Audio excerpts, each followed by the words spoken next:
admirer of the impeccable credibility, professionalism, and business savviness of BusinessDay. If you really mean business in Nigeria, start your day with BusinessDay.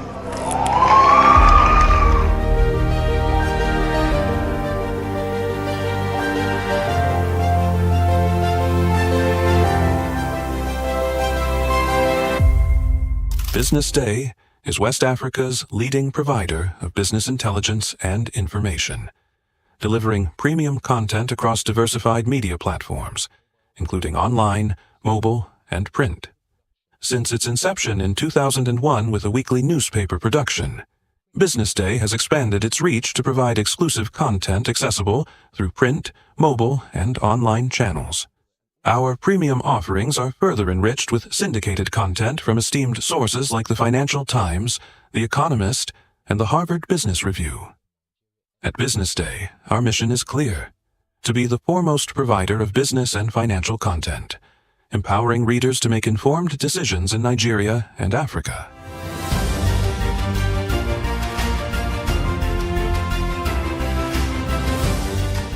Since our establishment, we have been committed to delivering insightful, relevant, and accurate information about Nigeria's business and finance environment, while contextualizing the impact of global events. We monitor the stock market, analyze the companies driving it, and report on government policies and their economic implications.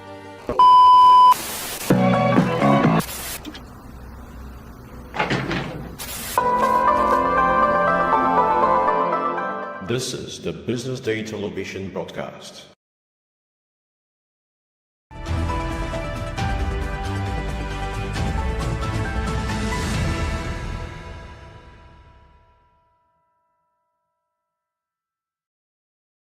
Good morning, Happy New Year, and welcome to the BDTV Breakfast Show. I am Elizabeth Musa, and it's a pleasure to have you with us kick off 2025. We've got a packed show lined up today, but first, let's see what's making top stories today. Nigeria's debt to hit 107 trillion naira in 2025 amid rising borrowing costs. Accounts for 825 billion naira, $2.5 billion for refinery repairs, Serap tells NNPCL. Tinubu to develop energy-rich Anambra Basin is start railway. Judge insists Trump must be sentenced in criminal case but signals no jail. Victor Osimhen keen on January move to Manchester United. We begin with news in Nigeria, where the country's debt stock is expected to reach 187.79 trillion naira this year, as the West African country grapples with the rising borrowing cost, naira depreciation, and aggressive government borrowing. This is according to a recent report by Cardinal Stone, an investment and research firm, which revealed that the country's debt will reach 153.4 trillion naira by year-end 2024. This accumulation in debt profile, according to reports, is fueled by the issuance of a dollar-denominated domestic bond, regular borrowings through Nigeria Treasury bills and bonds, and the country's recent return to the Eurobond market to raise $2.20 billion. Nigeria's debt has surged significantly in recent quarters, climbing from 49.85 trillion naira before the 2023 general elections to 134.30 trillion naira by the end of the first half of 2024. Moving on now, the Socio-Economic Rights and Accountability Project has called on the Group Chief Executive Officer of the Nigerian National Petroleum Company Limited, Mele Kyari, to explain the disappearance of over 825 billion naira and $2.5 billion earmarked for refinery rehabilitation and oil revenues. The demand follows a 2021 annual report by the Auditor General of the Federation, which raised serious concerns about the management of public funds within the NNPCL.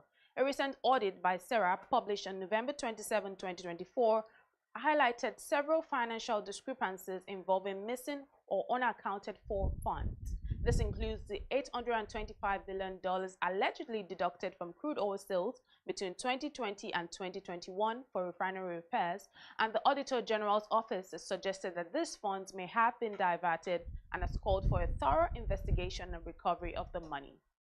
President Bola Tinubu has made a firm commitment that his administration will develop the Anambra Basin and complete the Eastern Rail Line connecting Port Harcourt to Maiduguri. President Tinubu has visited Enugu State on Saturday and gave the assurance during the interactive session with Southeast leaders as part of the activities during his official visit to Enugu State on Saturday. The president has also pledged that his administration would support the development of the Anambra Basin with a significant energy reserve. The basin is estimated to hold up to 1 billion barrels of oil and 30 billion cubic feet of gas. During the meeting, the president was attentive to the request made by former Minister of Power Chinedu Nebo and Enugu State Indigene Chris Ugo and responded with a commitment to address their concerns. The president, while responding to the request for the rail line, President Tinubu assured the audience saying it's a work in progress. Now to end the local news, the management of BUA Refinery and Petrochemicals has dismissed claims that its 200,000 barrels per day refinery is at 90% completion. The management, however, stated that remarkable strides are being made in the Akwa Ibom refinery project, adding that construction is progressing steadily. This was made known in a release made available on Group's official X account early Sunday. It revealed that other energy projects, including the construction of a mini LNG plant and several new hybrid power plants across the country to add additional capacity to its over 1,000 megawatts installed captive power generation capacity, are also progressing rapidly. Now, the foreign scene, President-elect Donald Trump will be sentenced on January 10 in the criminal case in which he was convicted on charges involving hush money paid to porn star, but it is unlikely to face jail time or other penalties, a judge said on Friday. Justice Juan Merchan's ruling means Trump will be required to appear at a court hearing just 10 days before his January 20 inauguration, an unprecedented scenario in U.S. history. Before Trump, no U.S. president, former or sitting, had been charged with or convicted of any crime. The judge said Trump, 78, may appear at his sentencing either in person or virtually. He wrote that he was not inclined to sentence Trump to jail and that the sentence of unconditional discharge, meaning no custody, monetary fine, or probation, would be the most viable solution.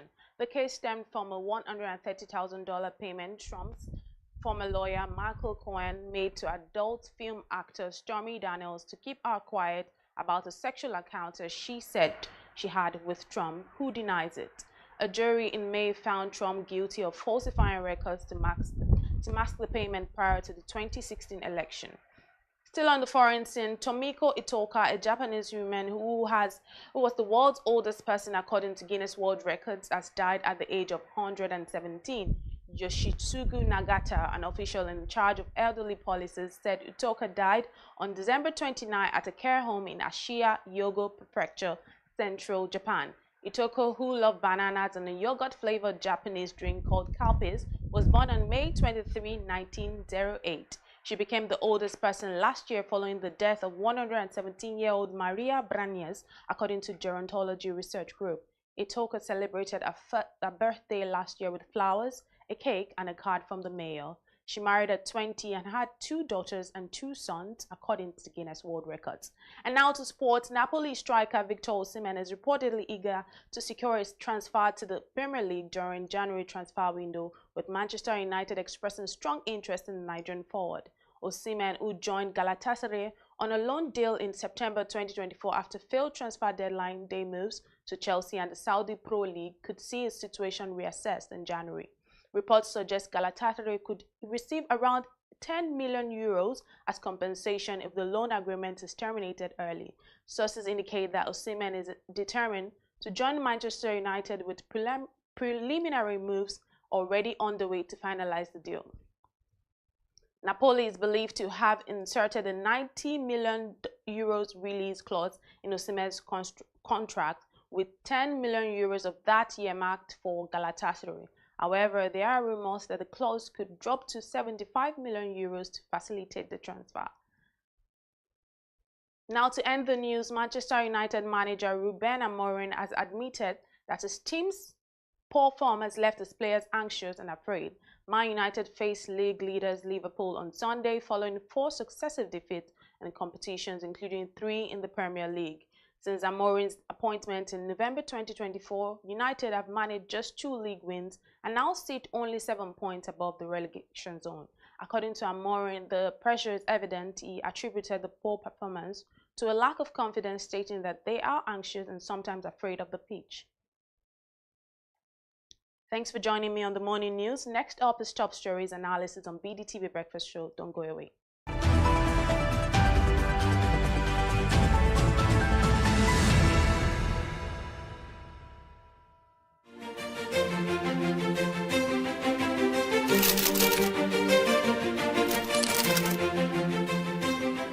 I am, of course, a great admirer of the impeccable credibility, professionalism, and business savviness of BusinessDay.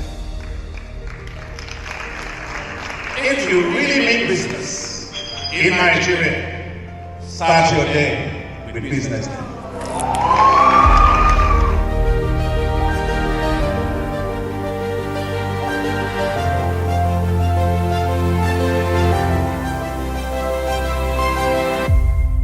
BusinessDay is West Africa's leading provider of business intelligence and information, delivering premium content across diversified media platforms, including online, mobile, and print.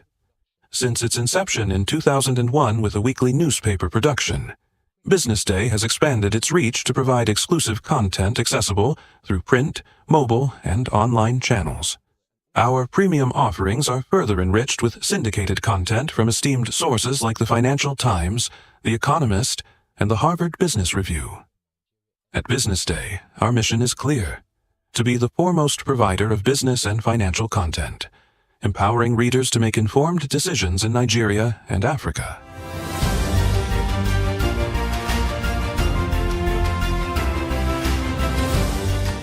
Since our establishment, we have been committed to delivering insightful, relevant, and accurate information about Nigeria's business and finance environment while contextualizing the impact of global events. We monitor the stock market, analyze the companies driving it, and report on government policies and their economic implications. For being consistent in organizing these CEO forums for almost the last 14 years, I think this was a commendation, and I think something that will encourage them to continue. From decoding market trends to dissecting economic shifts, we offer actionable investment ideas and serve as a compass for decision makers navigating complexity. Beyond headlines, BusinessDay fosters discussions on critical economic issues through impactful conferences and events. These platforms bring industry leaders together to share narratives that drive innovation and spark meaningful dialogues. Our events galvanize connections, bridging the gap between inspiration and achievement. For businesses seeking visibility, our strong digital presence offers unparalleled opportunities, with millions of followers across social media and a dynamic website attracting visitors from within and outside Nigeria. BusinessDay is the ideal platform to boost visibility for your products and services.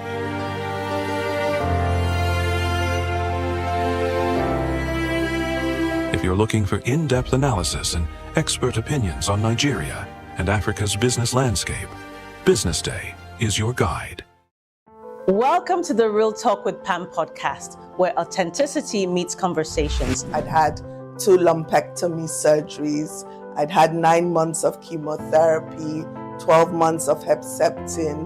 I had 4 rounds of radiotherapy. Wow. And to God be the glory, we're now, 2014? So I've been all clear for 13 years. There are certain times that I have disciplined my children, and they don't know this, but if they see this podcast, they'll know, and gone back into my room and wept. Because when you punish them or when you withhold certain privileges, you are actually loving them. When you let them have their way with everything, you are destroying them and destroying yourself. Yeah. Menopausal hormonal therapy, or HRT, is the last resort for many women. But lifestyle, no, don't smoke. Alcohol is terrible. You know, alcohol. It's terrible? alcohol and smoking would increase your chances of breast cancer way more than HRT would. Right. Oh, wow. That is so many things out there. How many are you going to take? Yeah. What about yam? Yeah. So many things you can take. But the problem is, you hear, oh, that one is good, you buy it. This one is good. And then you end up having all these different things. Real Talk with Pam remains committed to fostering authentic conversations that inspire and empower. This is Pamela Igbo. I am your host of Real Talk with Pam show.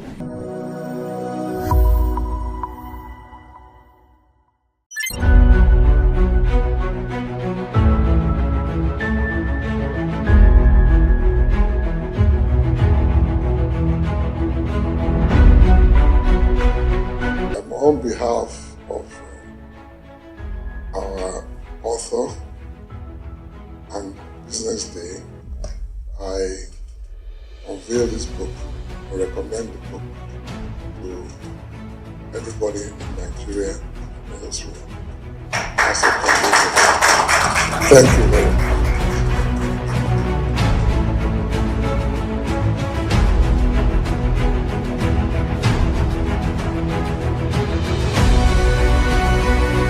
I want to congratulate you, Femi, for putting this together. I'd like to thank Frank Agbogu, BusinessDay, for giving him the platform to do this. I was part of this because our facility was asked to answer questionnaires and fill forms.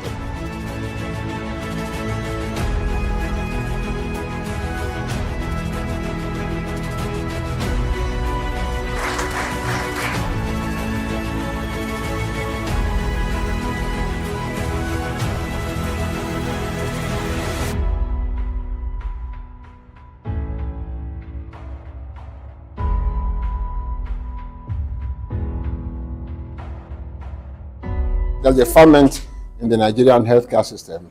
There are a lot of challenges, but there are also a lot of opportunities. And then the fact that the private sector is beginning now to take its rightful place. It's not now being seen as a competitor of government, but is beginning to occupy to create a larger footprint within healthcare itself in terms of funding, in terms of direct service provision, in terms of even creating the aspirations and in terms of supplying the personnel. And that is how it should be. We are developing a customized health service on both the supply side and the demand side that should be fit for purpose in an environment. The supply side is moving fast, but without looking at the demand side and facilitating it, that is the access of the people who need to use the services. There's only so far they can go, or they'll be making investments that cannot be returned in the foreseeable future, and that is not right. People talk nowadays about patient capital. No matter how patient the capital is, that is waiting for a long time to get returns, those returns must be built into the system. That means somebody must be paying equitable amounts of money for the service that is being rendered. It doesn't have to be the person who uses the service. In fact, our aspiration is that it should be the people who are paying out of pocket should be reduced to like a 0% within the context of Nigeria. And yet, everybody who needs that service should be able to get it.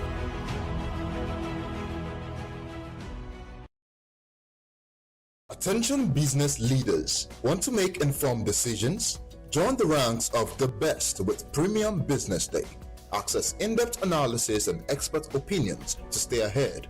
Subscribe now at premium.businessday.ng and unlock premium content. Plus, you get 50% off your first subscription. Don't miss out. Make smarter choices and seize new opportunities. Sign up now and elevate your business game. Visit premium.businessday.ng today.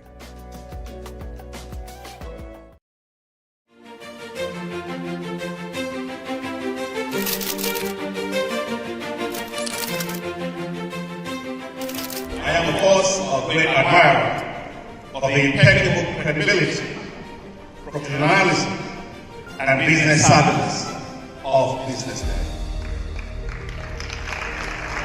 If you really mean business in Nigeria, start your day with Business Day.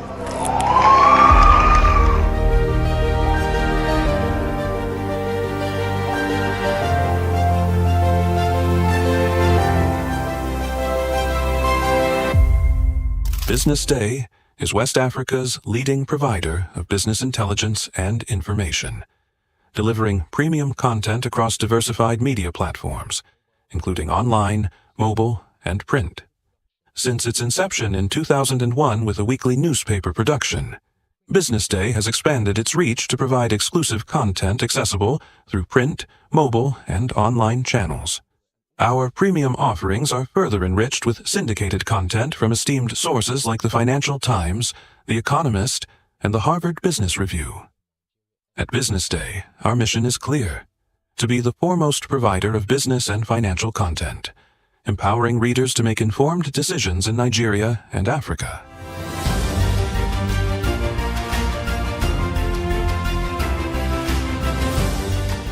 Since our establishment, we have been committed to delivering insightful, relevant, and accurate information about Nigeria's business and finance environment, while contextualizing the impact of global events. We monitor the stock market, analyze the companies driving it, and report on government policies and their economic implications. For being consistent in organizing these CEO forums for almost the last 14 years, I think this was a commendation, and I think something that will encourage them to continue. From decoding market trends to dissecting economic shifts, we offer actionable investment ideas and serve as a compass for decision makers navigating complexity. Beyond headlines, Business Day fosters discussions on critical economic issues through impactful conferences and events. These platforms bring industry leaders together to share narratives that drive innovation and spark meaningful dialogues. Our events galvanize connections, bridging the gap between inspiration and achievement. For businesses seeking visibility, our strong digital presence offers unparalleled opportunities, with millions of followers across social media and a dynamic website attracting visitors from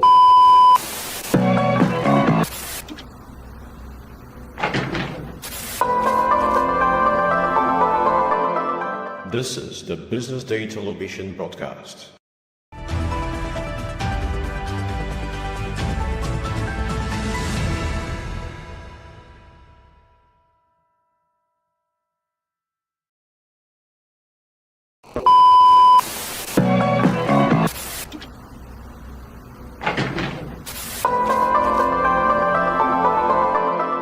This is the Business Day television broadcast.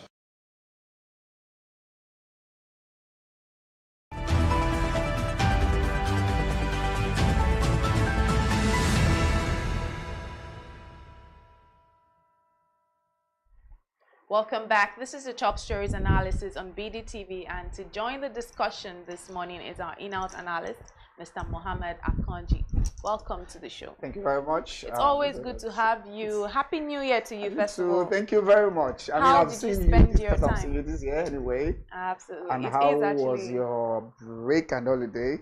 Well, the break was fine. You look vivid and good. I mean, you really enjoyed yourself. It's obvious. You don't need to be able to tell me. If you say so. Of course. I mean, it's as obvious as if you say as a so. I'm not going to argue. It's not here to argue. If you say so, I accept it with my whole heart. Doing? I'm very well. That was the weekend. The weekend was okay. How was your weekend? Oh, very well too. Maybe two highlights was actually the weekend for me. I had a shocking result from the Premiership. You remember, I'm a football lover. What happened there yesterday? Liverpool, Manchester United. A lot of people expected a blowover.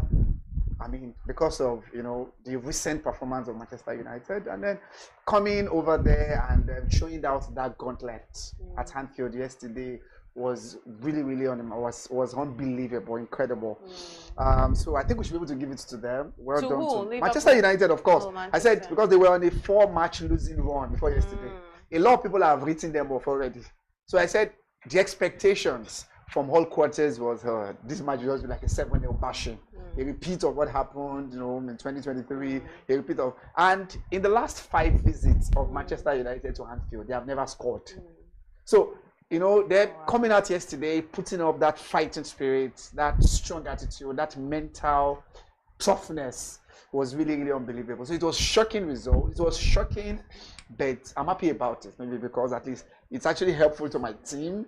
A lot of people expect Liverpool to be a one-away leader as yesterday, hoping that they would actually be able to get the better of Manchester United. Yeah. And then waking up this morning, the Golden Globe, I'm sure whether you heard about it, I mean, Demi Moore winning the Best Actress Award. It's quite funny that I'm not even aware. Oh, maybe. I mean, I think that's like a precursor to Oscars. Yeah. It just happened yesterday in California. Then, so a lot of very big results, you know, very big winners.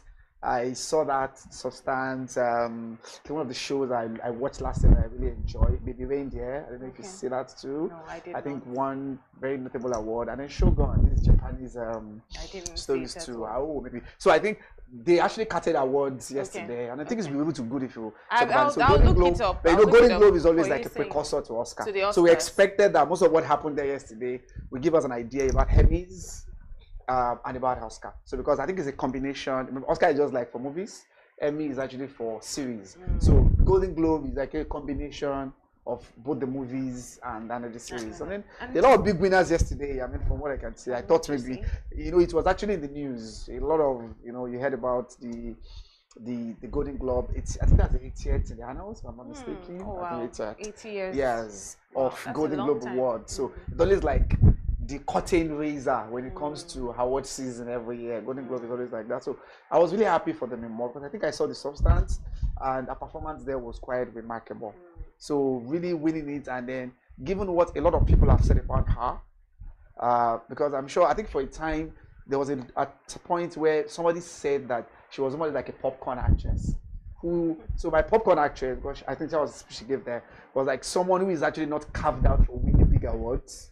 Oh, wow. I mean, that was so he said a particular director, a particular movie producer mentioned that to her, that maybe just a popcorn actress, maybe just able to have one of these 2 or 3 highlights of movies, and that is it. So did she say this in her She said speech, that in her speech yesterday. In fact, she actually was able to mention that. But she has actually been able to go, there was a little hiatus, about 8 to 10 years away from movies before she got the script for the Substance, and then that really be able to shoot her out there. I mean, congratulations to her. everyone. I'm really happy that all of your people are winning. Okay, I mean, maybe there are some other surprises as well. But you know, Manchester there are surprises. Manchester is not my team anyway, but they help my team. They so help team your is us team. now. Your team is but us winning now. yesterday, I mean, giving them a draw. On Saturday, Hasna played. You know, we had our own. What can I call it? Because Anthony Taylor, the referee at the center stage, tend to be able to take the game in, because that's one of the worst penalty I've seen in my life. He awarded a penalty, and I'm sure a lot of analysts, even though people are divided out there, are still debating that penalty call. So it's affected her, even though Arsenal didn't really come out to the party, but that affected our chances. But for Manchester United to come out and put out such a performance yesterday, I told you, it was really unexpected, as I told you. So if Manchester is winning, it's sort of... Okay, so at least slow down that, give other people chances, those that are actually looking above them. Arsenal, maybe now, Nottingham Forest in discussion, Manchester City, it gave them a chance to be able to see closing the gap. So by now, if Liverpool had won yesterday, they would have extended the gap to like 8 points. Okay. You understand now? Okay, with a so game in hand. Okay, it's so closing I out. understand, You understand? I understand So how by that not works. winning yesterday, Yes. by not winning yesterday, so it slowed them down, reduced the gap, and allow the chasers to be able to at least be able so to the Arsenal at the chasers. chaser. And I also understand that Maybe I should the clarify Anfield that. Stadium is always very intimidating. Very So intimidating. most times you go to play in Anfield Stadium, one of the you're not places. sure of your Oh my win. God! One of the intimidating environment that you can think of in this world. I think there are 2 stadiums like that I've seen anyway. It's That's that the one, Anfield Stadium. Anfield and the Signal Iduna Park in Borussia Dortmund. Okay. Those 2 stadiums. In fact, the fans. The gone fans so are hot. something Oh my else. God. The They are fans so are actually loud something else. that they can really be able to pin you down. In fact, that alone can be intimidating to opponents. If you are coming there and you're coming down to the stadium, you need an extra psychologist and psychiatrist to really be able to tell you you need to deafen your ear. The coach has to psych you up. You have to psych yourself up over up and over. So you don't listen to the noise of the stand, because the stand can really, sorry for using the word, can be killing when it comes to their noise. Yeah. It's a deafening environment.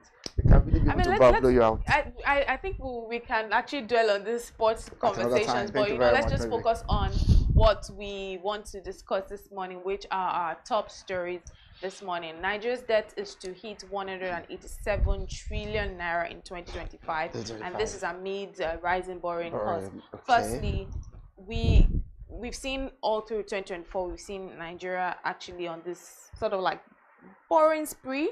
Okay. Or maybe not precisely 2024, before 2024. I think in 2024 it's a little bit moderated. Yeah, instead there were policies that were shaking, that shook the nation. Okay. But I think when it came to borrowing, in my opinion, I think it wasn't as much as 2023 or 2022. Correct. Exactly. Yes. Yeah, so right. Now that we are here, we were seeing that the debt is to hit 187.8 trillion in 2025, and this is amid the rising borrowing costs. What are your thoughts on this? Okay, so I think I should be able to mention this.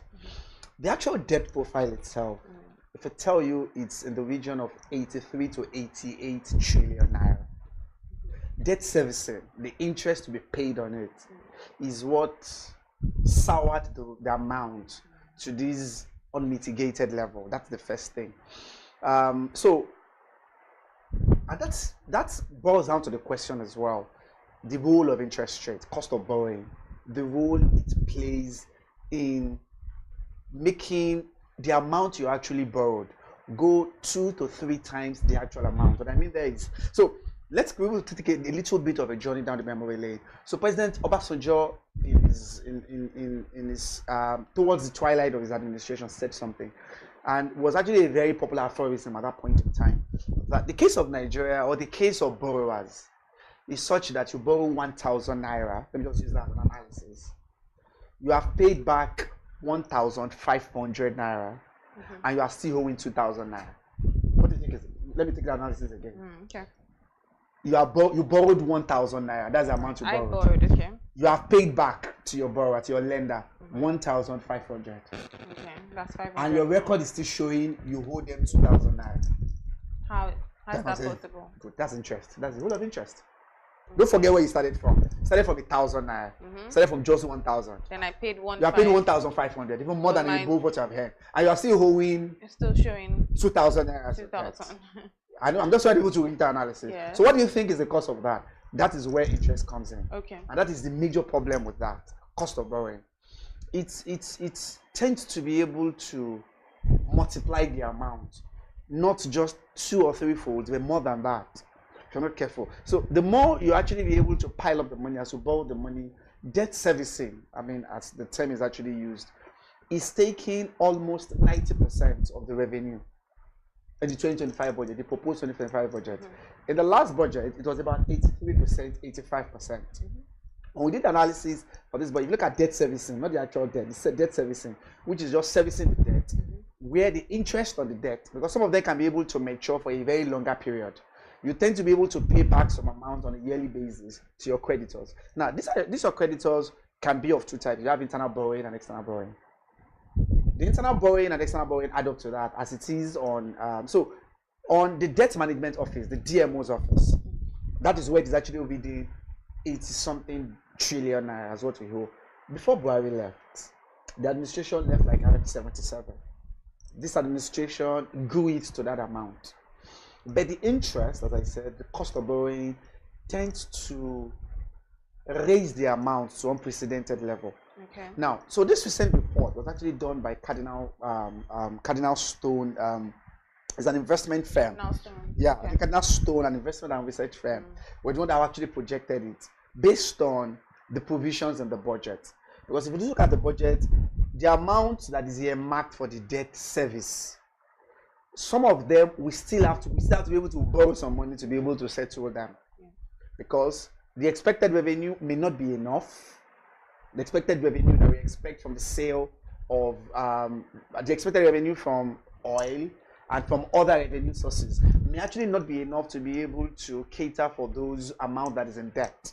So as a result of that, we need some other extra borrowing to settle some of those debts. And that's why they are able to make a projections of hitting the amount of about 183 trillion or thereabout, 87 trillion. So they projected as at 2024, the year 2024, adding that cost of borrowing to the actual borrowing could actually be able to move to about amount of 153 trillion. That's at the end of last year. So they're projecting that by the end of this year to be able to move to that amount. But the question is, what is the administration doing about that? And I was also going to ask that, what does this also mean for the economy? If it does hit, do you see it hitting that? Because that's exactly where I'm now going. Yeah. So the president has actually mentioned that, unlike what the previous administration did in terms of meeting up their spending expenditure needs and going every now and then to be able to borrow, here the president said he has not gone to the central bank, nor has he been able to take anything out of the coffers of the NNPC to be able to meet the obligations, expenditure obligations, which shows that they've been trying to be innovative and creative in generating funds from other sources to meet up the obligations. He has boosted that, but we're sure by the time we're still analyzing the performance of the last budget, and by the time NNPC, CBN released their financial statement, their last year financial statement, we'll see truly whether the government has actually been going to the coffers of the central bank to borrow that. We'll be able to know that. So if they've not been doing that, then the question is, what do you borrow the money for?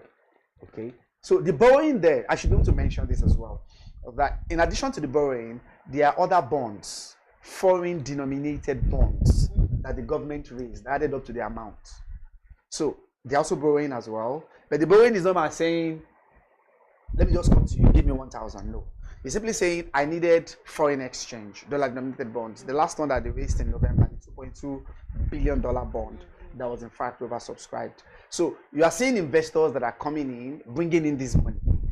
So the money were also from investors that were attracted to bring in their money into this economy. I think what I'm talking about now. But bringing in the money, don't forget, this capital are looking for the highest interest rate. Because our interest rate, the central bank has maintained a higher MPR for a while. That attracted foreign investors to bring in their money. I think that's the very first thing. This money sometimes can be hot money, as we will to describe it. When I say hot money, it's simply you're an investor, you are looking for higher rates, exactly. So wherever you can be able to get the interest rate. So once the interest rate is there, make the money and take out back your money very, very quickly. But the government use that as an avenue to get liquid, enough dollar back into the economy so that we can at least use it to be able to meet our external obligations. That's another component added to it. So the government has maintained that some of this borrowing has been for productive purposes.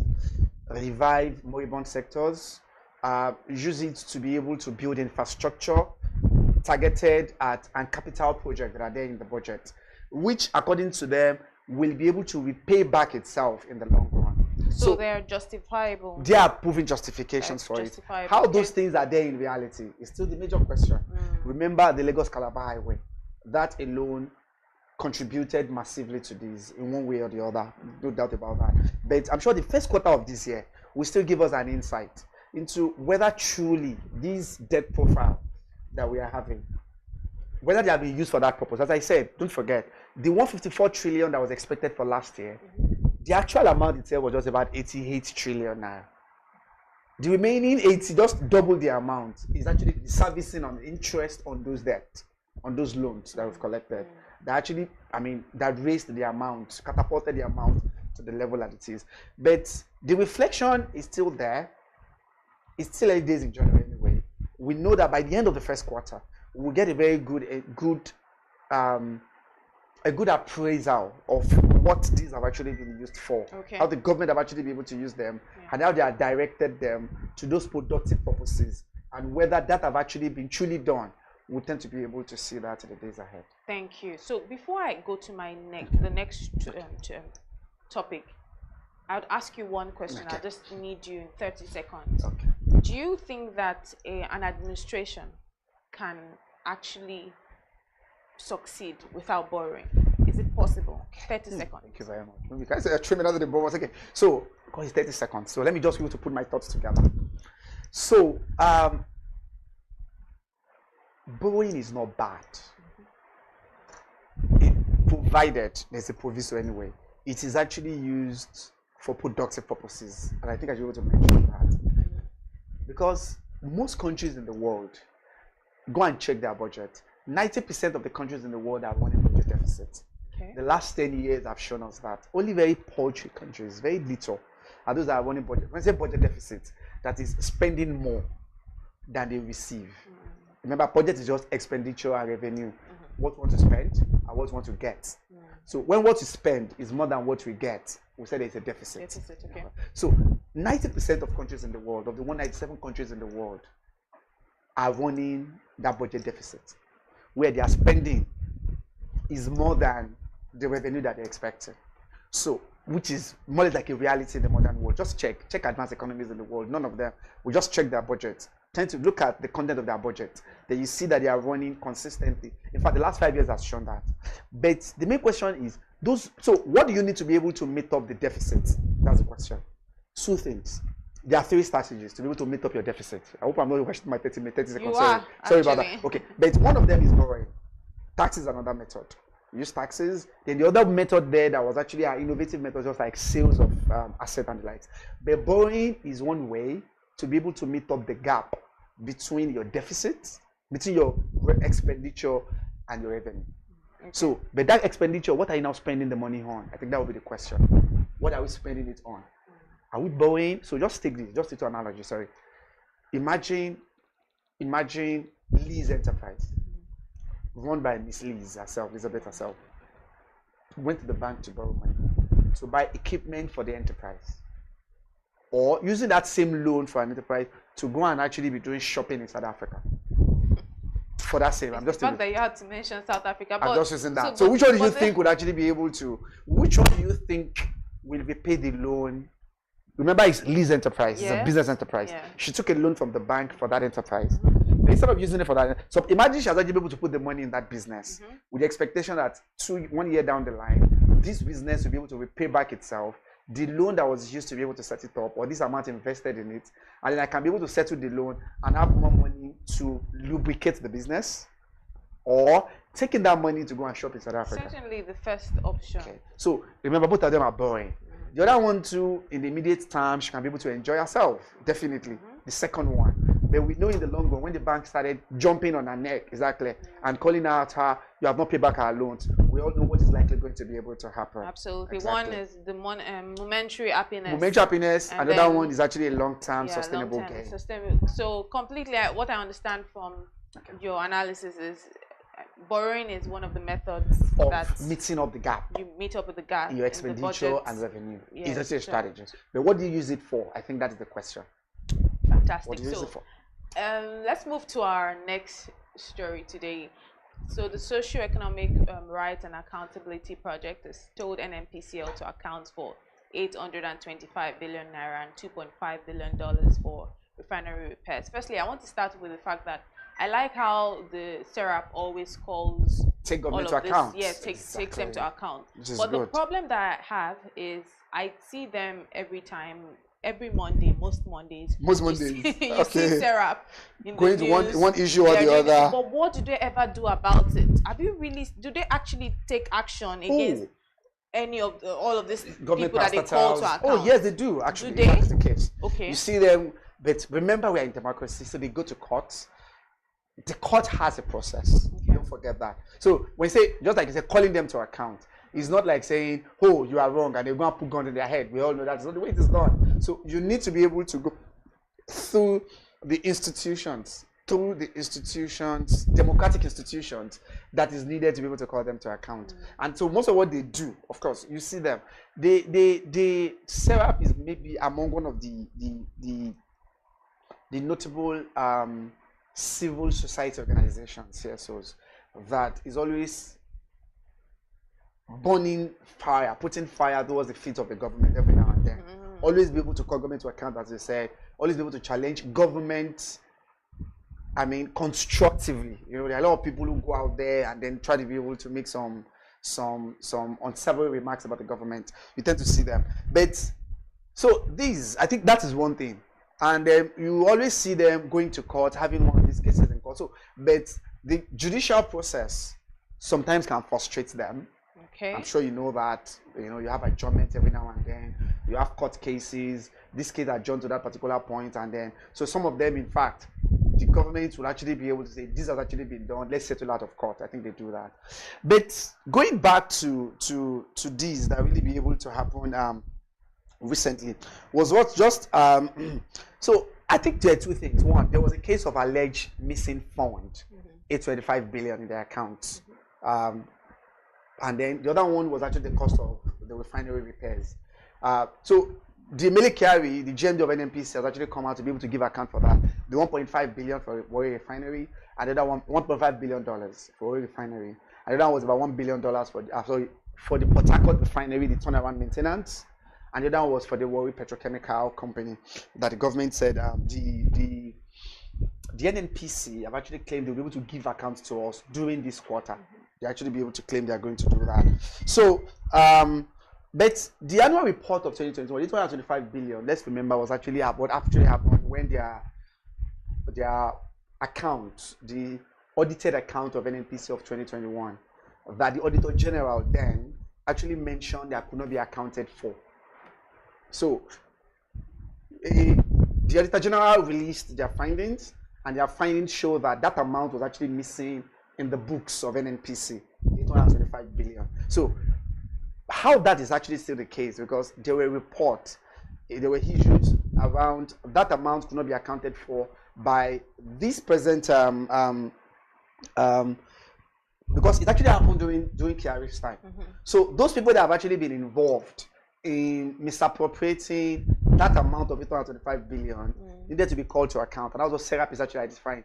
The Auditor General has actually released their report, the 2021 audited report. You know, because sometimes, you know, it might look a lot of things go on there, because we're like we're in 2025 and we're talking about 2021 audited report. Now I know 2022 and 2023 is out. 2023 is not yet out, sorry. 2022 is out. But the audited procedure sometimes take time before they release their financial statement and them to also. Sometimes it can be like that. You tend to have that we call them the time lag when those events happened, and then before the final audited account. Because as a massive institutions like that, it takes time for you to be able to go through their audit process, go through the audit process and get those audited statements at their annual general meeting approved, signed, and then released to the public. That's one. So the question here is, so the people that are involved in misappropriating these amounts within the NNPC are the people that are being asked to be able to, the GMD of NNPC is being asked to be able to identify the names of those that are involved.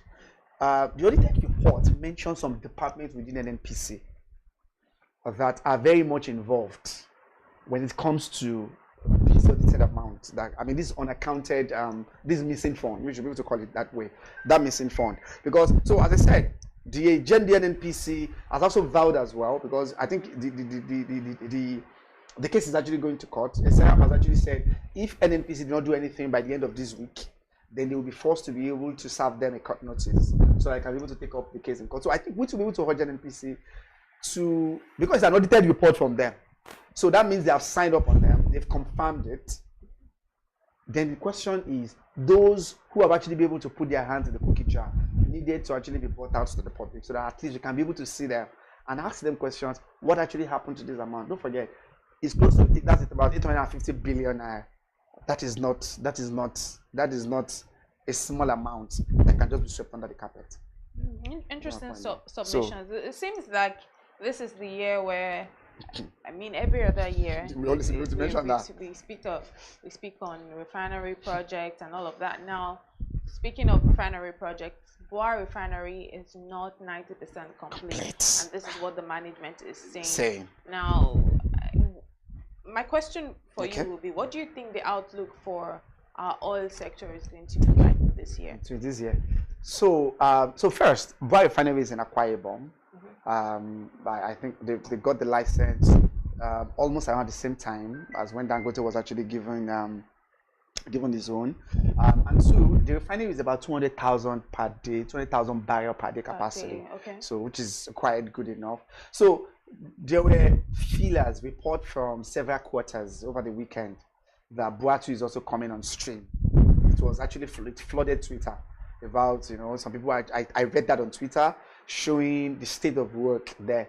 So, and then a lot of people were actually expectant that, okay, given NNPC, the Dangote refinery, the NNPC, there are two refineries, the Port Harcourt, the old Port Harcourt, and the Warri refinery, and the expectation that the Kaduna will likely be able to come to stream maybe by the end of the first quarter of this year.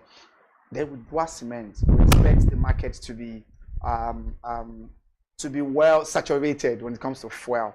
So it was actually the management came out and tell us that, okay, it is not yet to that state. The work is actually ongoing, and they will be able to keep the public informed as to the state of work in the refinery. That's one. So going back to your question, so this year there are expectations.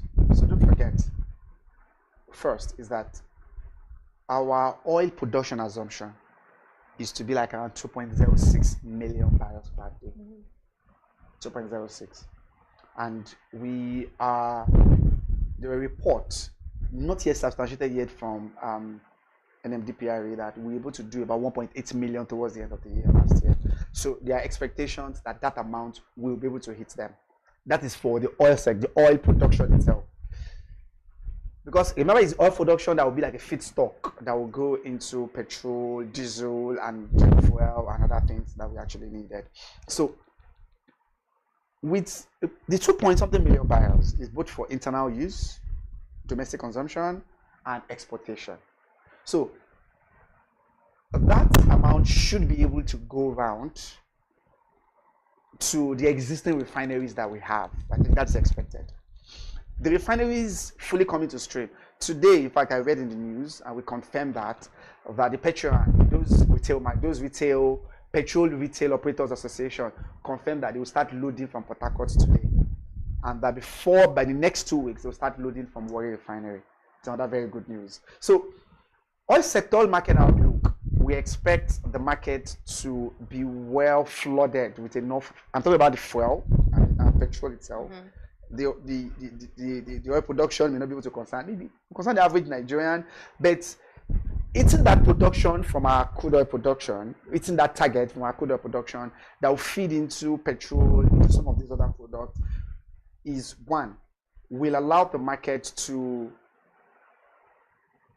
be well saturated. I mean, to actually be well supplied with fuel. I think we expect that, and with all these refineries coming on stream, because they were the piece of good news that we had towards the end of last year. Yeah, with Dangote Refinery and Dangote Refinery, the Warri Refinery itself coming back fully, and then at least journalists went there, reporters were shown around, and to show the state of work that yes, they've not started loading out of the gantry yet, but it will be able to start this January. So those will be able to saturate the market. So the supply will actually be very seamless.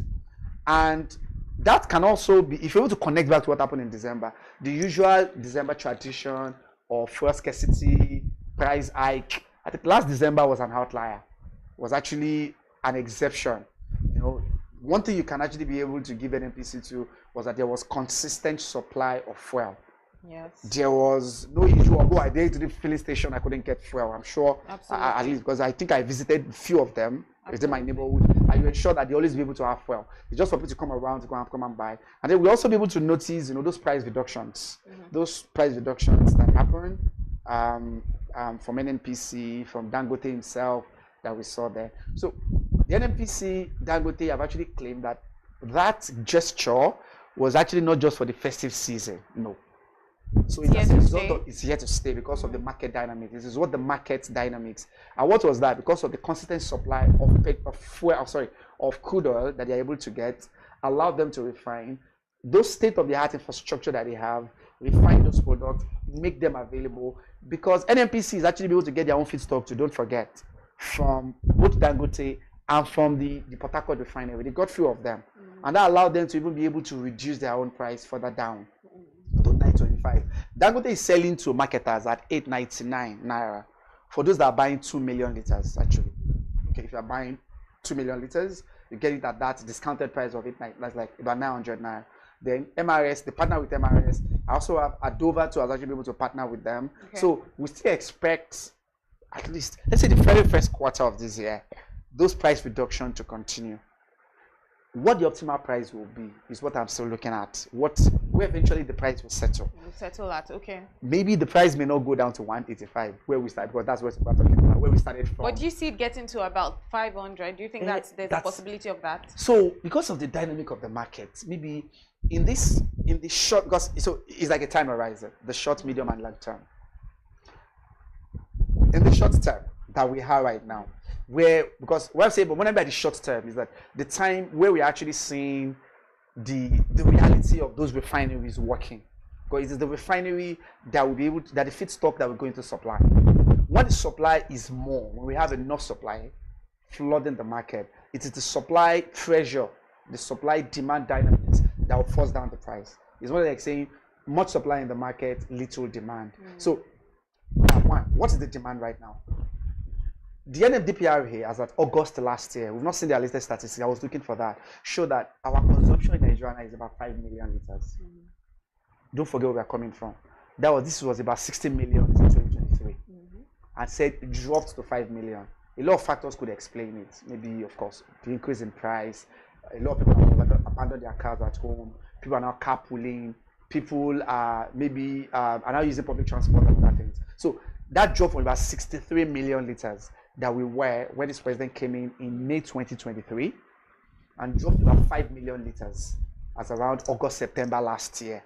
Can we look at that gap? So we know that the demand has actually been able to move down. So what is the supply side like? Exactly how many supply? Dangote promised 25 million liters. They'll be able to be doing 25 million. So you're expecting supply to be high. That's 25 million liters will be supplied. And there are only 5 million liters in demand. So if you look at those dynamics, we expect that the price will come down. So if the price started coming down, the implication is that demand will go up as well. So where the market will settle at, where the market will likely settle at. So analysts have several analysts. I think I read from predictions. There was a particular other report I read from Reuters showing that the price for now, when I say for now, will be like the first half of this year. Okay. We'll not be able to go beyond that 700, 750. Below. If we It we'll will moderate. We'll not go below those. Thank you very much. We'll not go below 700. Not go below 700. Okay. As at the first half of this year. We'll not come to 500 as we're actually saying. Maybe around 700, 750. And why we're actually mentioning that was so provided this consistent supply is to be maintained for the half of this year. I'm talking about from now to June. So if we maintain that, and then because demand too will likely adjust in the intermediate process. By the time the price started coming down, people that have abandoned their cars at home may be encouraged, right, to want to be able to go back into the market. So the 5 million liters that we're consuming may likely be able to go up. So because if Dangote alone is doing 25 million by January this year, NNPC for now, if you are doing, they still, for now, we still be able to put a number. So how many liters they will actually be pumping out there. So these will be able to flood the market with the products. Demand will likely go up. And then we might likely be able to set the market, maybe settling out after, all those adjustments and the dynamics that they pass through, settling like around 700 to 750. Okay, so maybe in the long run, maybe go at 750. Yeah, so just to remind our viewers a little bit, just to take them, inform them a little bit, as at the start of 2024, we started out at how much? Okay, so average price, average is 950. No, as at the beginning of 2024. 2024, oh, sorry about that. Yeah. So as at 2024, I think we started 568. 568 naira. 568. That Then was 568. after the fuel subsidy removal. No, 2023 was first subsidy removal. 2023 was fuel subsidy removal. So as at 2023, we started at 186 naira, 185 naira, 184. Okay, that's 2023. Okay, yes. So by the time it was removed. When it was removed? That was around May 2023. Remember, it was May 29, 2023, where that bombshell of an announcement was made. So the market moves to, initially was around 428 naira, then adjusted again to I think 610.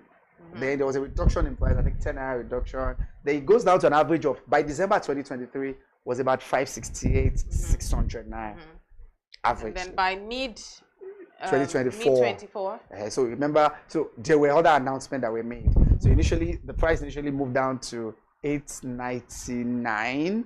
Then eventually it moves down again to 1025.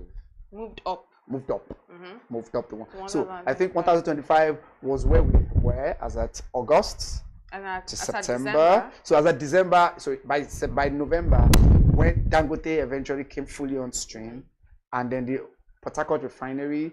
So first there was a reduction. So initially the price comes down to 925 now from NNPC outlets. Other retailers were doing 935, some 950. That's about a 10 naira. 10 naira different gap. 935. Averagely averagely is 950 in Lagos. In other part of the nation is about 1,010 naira. Okay, so the part of the country. I won't. Of course, I believe that is it good, but I want to believe that many Nigerians, it will be a huge relief if somehow these prices can come down. To where? That's what I'm saying. So to what level? But it's coming down now. I'm looking at about 500. With all of these refineries now making their own fuel, producing their own fuel, with us not importing as much anymore. Or are we still importing? Yeah, no, not as much. We are maybe some major marketers are the one importing. Because I would expect that by now we shouldn't be importing at all. So we can't be able to close because we're still a member of OPEC. 50,000 barrels per day. So when you say importing is and Warri Refinery. So if you are a major marketer, if you are an independent marketer, so if you look at the market, the oil sector value chain, you have the regulators. Yeah. In the downstream sector, you have the major marketers.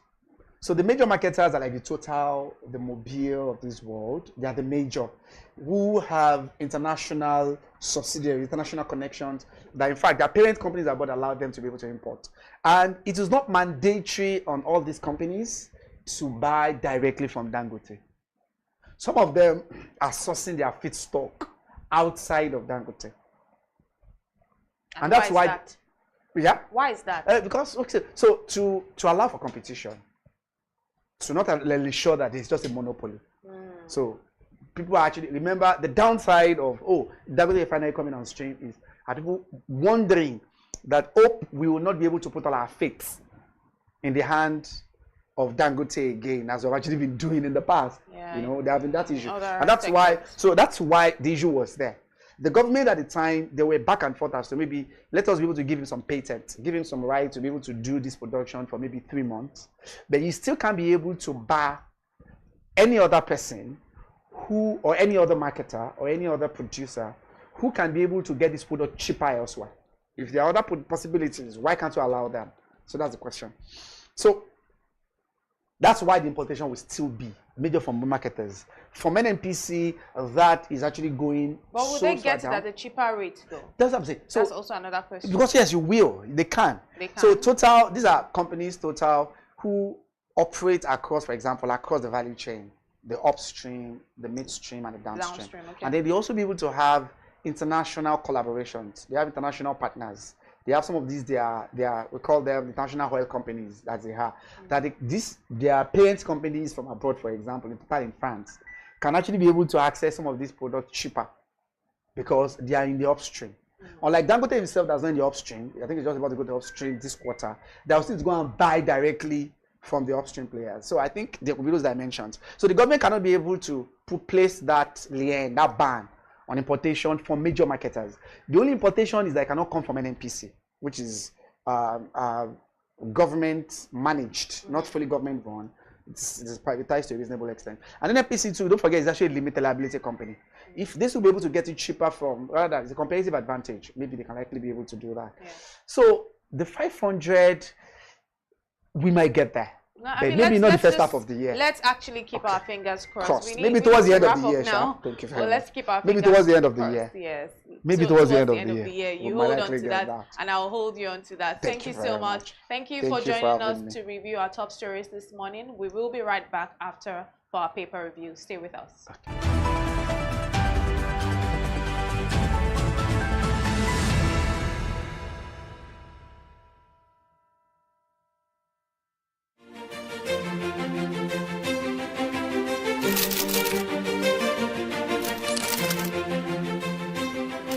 I am, of course, a great admirer of the impeccable credibility, professionalism, and business savviness of BusinessDay. If you really mean business in Nigeria, start your day with BusinessDay.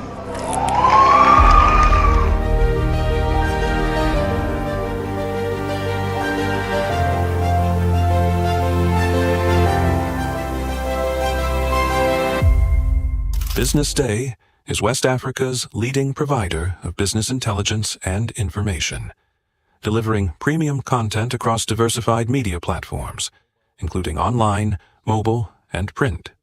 Since its inception in 2001 with a weekly newspaper production, BusinessDay has expanded its reach to provide exclusive content accessible through print, mobile, and online channels. Our premium offerings are further enriched with syndicated content from esteemed sources like the Financial Times, The Economist, and the Harvard Business Review. At BusinessDay, our mission is clear: to be the foremost provider of business and financial content, empowering readers to make informed decisions in Nigeria and Africa.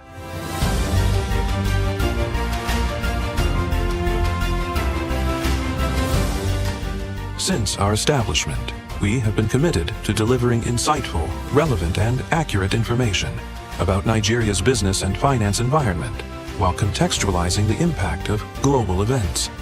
We monitor the stock market, analyze the companies driving it, and report on government policies and their economic implications. For being consistent in organizing these CEO forums for almost the last 14 years, I think this is a recommendation, and I think something that will encourage them to continue. From decoding market trends to dissecting economic shifts, we offer actionable investment ideas and serve as a compass for decision makers navigating complexity. Beyond headlines, BusinessDay fosters discussions on critical economic issues through impactful conferences and events. These platforms bring industry leaders together to share narratives that drive innovation and spark meaningful dialogues. Our events galvanize connections, bridging the gap between inspiration and achievement. For businesses seeking visibility, our strong digital presence offers unparalleled opportunities, with millions of followers across social media and a dynamic website attracting visitors from within and outside Nigeria. BusinessDay is the ideal platform to boost visibility for your products and services.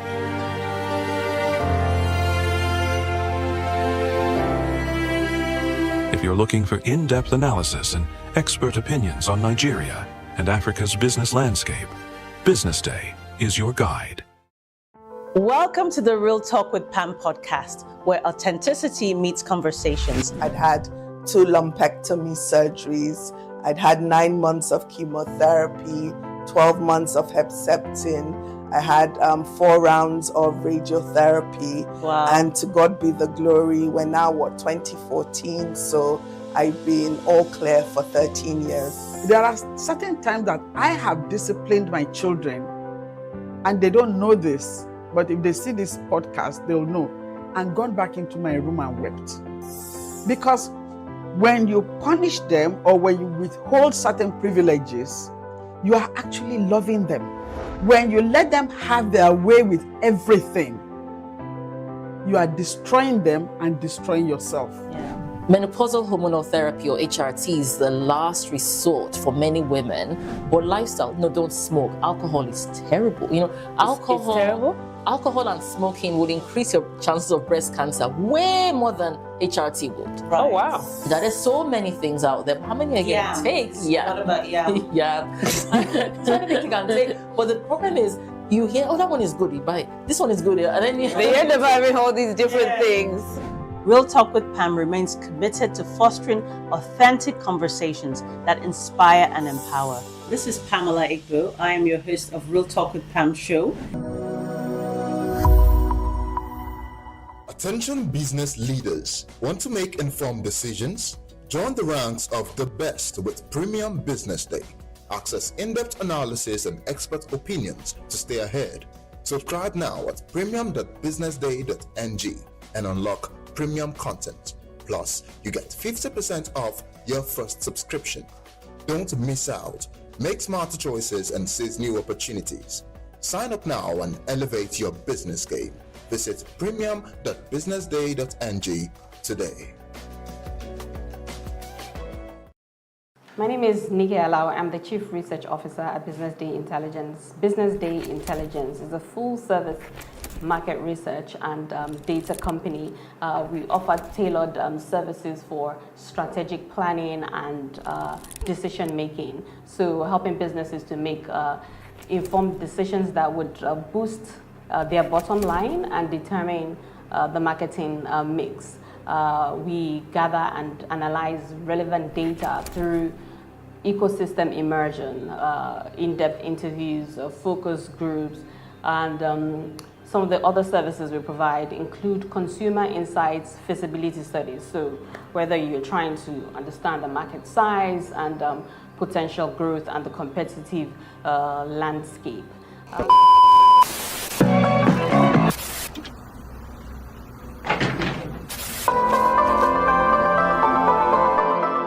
This is the Business Day television broadcast.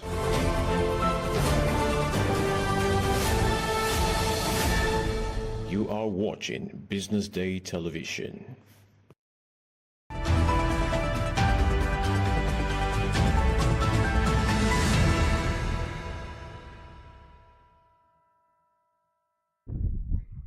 Hello and welcome to the BDTV Breakfast Show. We are now looking at the newspaper headlines here on the Business Day newspaper, and we have some really interesting stories. The big one here is from Lolade Akimurele. It says Nigeria gives small businesses lifeline with credit scheme. And I still have here with me Mr. Mohammed Akonji, our in-house analyst, to discuss some of the stories with us. Thank you for being here. Thank you very much for having me back. Miss Liz, how are you? How was the break? The break was good. Okay. So our first story today said Nigeria gives small businesses lifeline with credit scheme. Yeah, so there's hope for small businesses. Okay. Is that a question? Yeah. I just want to be sure. So it's an offshoot of what the president said during the New Year's speech. The president's speech at the New Year's welcome speech to Nigerians, and then there are some key highlights that he mentioned there. So I think one of them was this Nigerian credit guarantee system, a scheme that the government said will be launched by the first quarter of this year, and majorly it is targeted at providing more funding and more financing for small businesses who are believed to be the heartbeats of the economic activities of this nation. Don't forget, 90% of businesses here are small scale. And there are reports that 70% of those that started do not be able to last up to 5 years. So when the question was asked about what is the major challenge, or what are the challenges that some of these small businesses face, capital, in addition to other things, ranked amongst the highest, amongst one of the major challenge that they faced. So the president went down a little bit of the memory lane and what they will try to do to ensure that they give enough backings to these businesses to ensure that they can be able to remain in business. So, and that's, I think, what this is all about. So what is the idea behind the National Credit Guarantee System? I think so this a deputy editor here was able to do some justice into that and provided some little directions as to what that thing is all about. If you look at that as 31. Well, 31.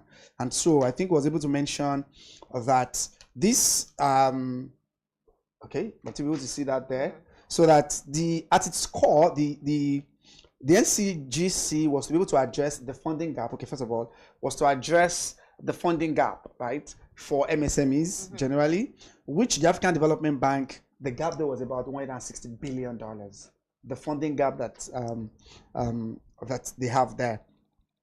So at the New Year's address that the president gave, he announced these in addition to some of the other credit agencies, some of the credit bureaus that have been set up. Because remember last year, I mean, in 2024, the two important ones that were set up by the administration was the NEL Fund for students and universities, and then there was the Nigerian Credit Corps that was actually targeted for consumers.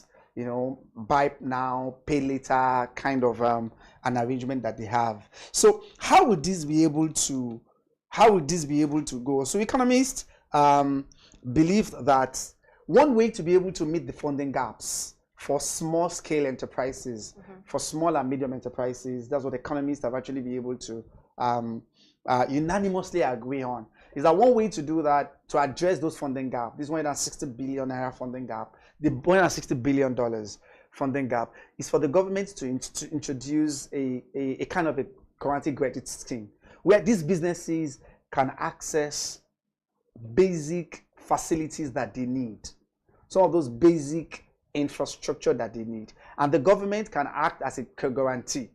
What I'm talking about now. So when government standing for them as a guarantee, people tend, because government is a continuum, so you would rather be able to want to give loan to a business that has government as a credit guarantee than the business owner himself. Because you know that if this business come and that business and that government go, you tend to be able, you can be able to recoup back or retrieve back whatever money that you've actually given them. So one way to be able to unlock the productivity, to unlock the innovation and create jobs that these businesses have the potential to create is to provide those funding gaps. Now, the second thing that the government announced, if you remember very well, was the youth confab. Maybe that could be another discussion for another day.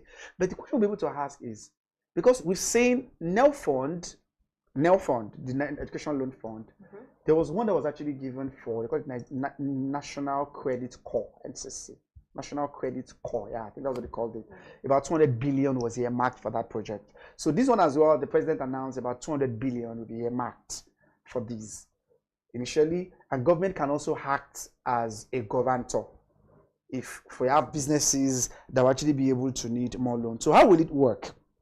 Okay, first of all, so at the core of this is that the government will serve as a co-signer for loans. The government will serve as that, a co-signer for loans, providing partial guarantees to lenders in case of borrower default. Remember, the government will ask that. So what happened there is, lease has a lease enterprise, needed of funding, you go to the bank. The bank will act, that's this system that the government will create, will act as a guarantee in case you default. So meaning that you must have submitted your feasibility plan and your business proposal to the government. The government will be like a co-sign arrangement. More or less like the government will be monitoring the progress of the business with you as a business person. And that's why they can act as a guarantor to say that if this person defaulted with this business that she wants to engage in, the government will quickly come in as a lender or as a salvager of such a saver of such a situation. Now that company, so the government said, according to the president, the Nigeria Credit Grant, the NCGS, will be like a company with its own board of directors. Okay. Will be a company. They have their funding. They will also act as a guarantee scheme. Okay. So what would they be doing? So we expect that by, of course, the president mentioned that will be taking place because it's according to him, the first quarter will be the National Youth Conference, that as mentioned during his president's Independence Day speech. Right. Then this one will actually be able to take place by the second quarter of the year. That is between, he was talking about between April or June. Now, what the agency will be doing is that they will not hand out loans directly. Remember I mentioned that? They will not. The loans will be given to banks. They will be able to use commercial banks and microfinance banks. Remember, they are dealing with small businesses. The loans will be given to those ones. They will just like as a guarantee. It's not like saying, please give the sum of 1 billion to Ms. Liz on behalf of this National Credit Guarantee Scheme. And that is actually what they will be doing. So but don't forget that the 200 billion that was actually earmarked for this, around September 2024, last year, one of the agencies of the government, one of the professional agencies the Nigerian Institute of Credit Administration, we actually mentioned that, okay, maybe the government will need to be able to pump about 1 to 2 trillion naira into the MSMEs. You understand? So in that regard, so we believe very well that the government will still have, this will be a good thing in the right direction, but the question is, hope it will not go in the same direction as the previous ones. We've had credit guarantee scheme in the past. It's a tested and trusted practices everywhere in the world, and they've been replicated here. But how will this see the light of the day? The president has announced that on 1st of January. The board will be constituted.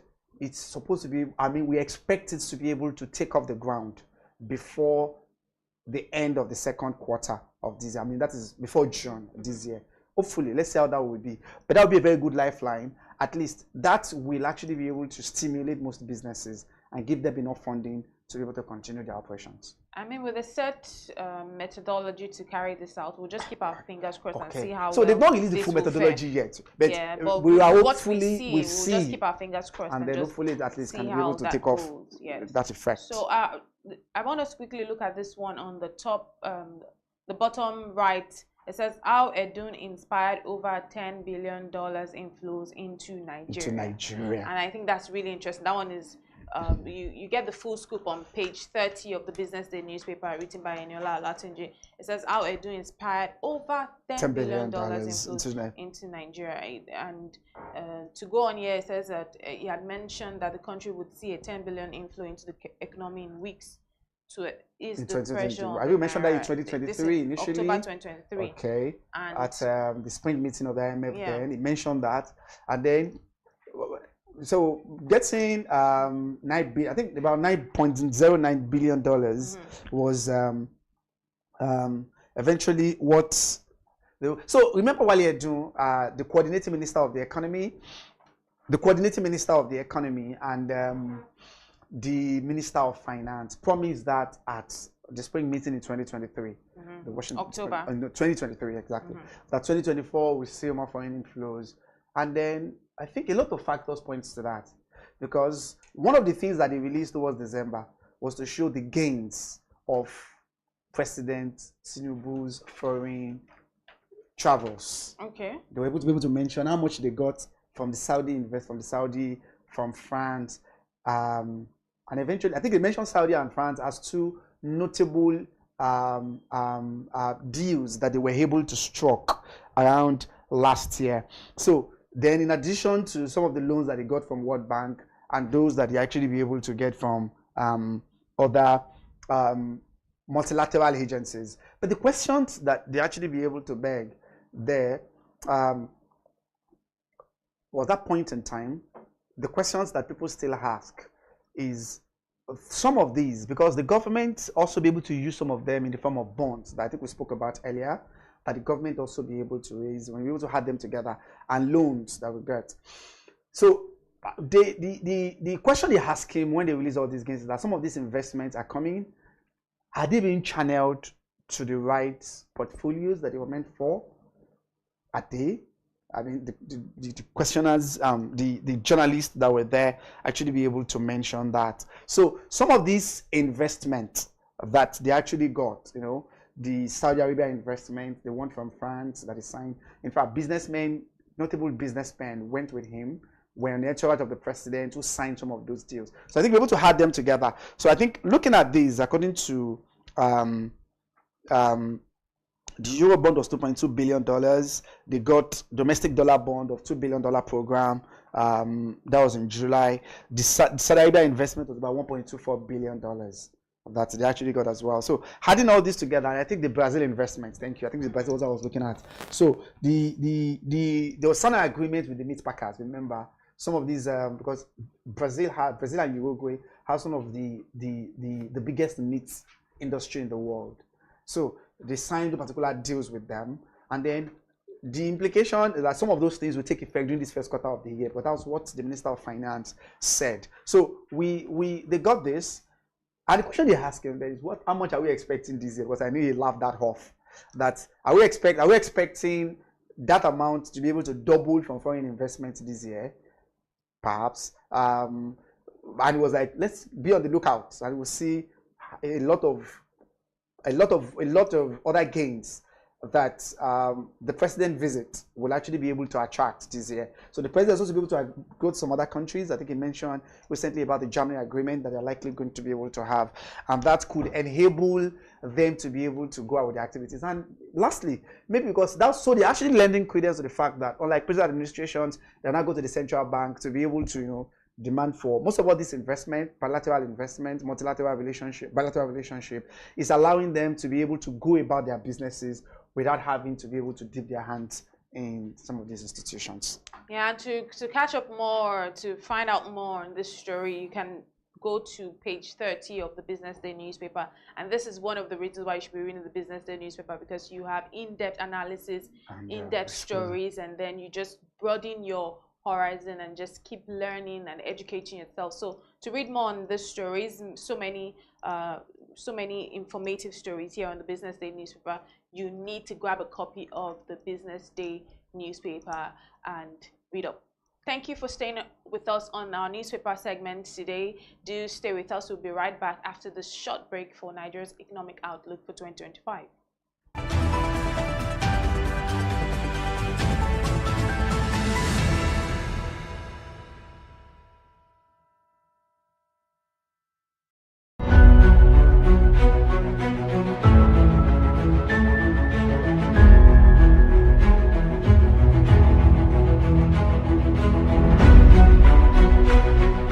On behalf of our author and Business Day, I unveil this book, I recommend the book to everybody in Nigeria and Israel. Thank you very much.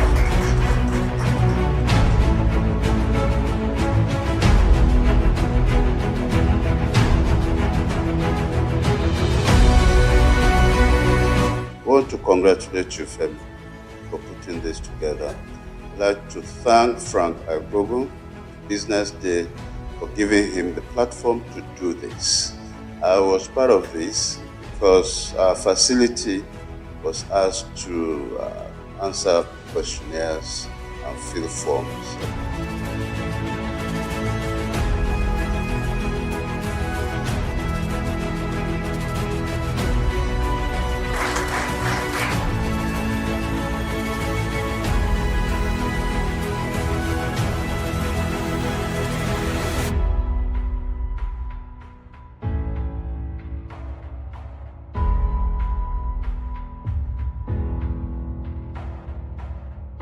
There's a ferment in the Nigerian healthcare system.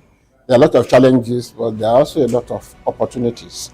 And then the fact that the private sector is beginning now to take its rightful place. It's not now being seen as a competitor of government, but is beginning to occupy to create a larger footprint within healthcare itself in terms of funding, in terms of direct service provision, in terms of even creating the aspirations, and in terms of supplying the personnel. And that is how it should be. We are developing a customized health service, on both the supply side and the demand side, that should be fit for purpose in an environment. The supply side is moving fast, but without looking at the demand side and facilitating it, that is the access of the people who need to use the services, there's only so far they can go, or they'll be making investments that cannot be returned in the foreseeable future, and that is not right. People talk nowadays about patient capital. No matter how patient the capital is, that is waiting for a long time to get returns, those returns must be built into the system. That means somebody must be paying equitable amounts of money for the service that is being rendered. It doesn't have to be the person who uses the service. In fact, our aspiration is that it should be the people who are paying out of pocket should be reduced to like a 0% within the context of Nigeria. And yet, everybody who needs that service should be able to get it.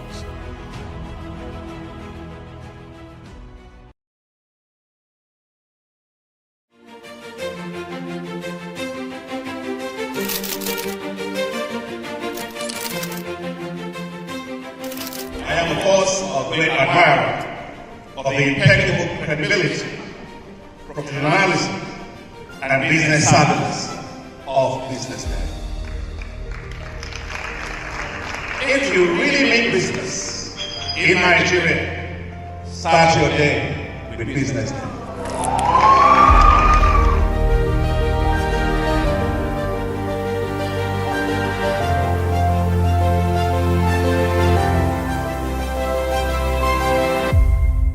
BusinessDay is West Africa's leading provider of business intelligence and information, delivering premium content across diversified media platforms, including online, mobile, and print.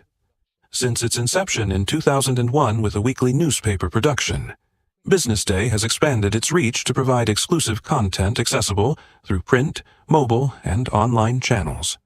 Our premium offerings are further enriched with syndicated content from esteemed sources like the Financial Times, The Economist, and the Harvard Business Review. At BusinessDay, our mission is clear: to be the foremost provider of business and financial content, empowering readers to make informed decisions in Nigeria and Africa.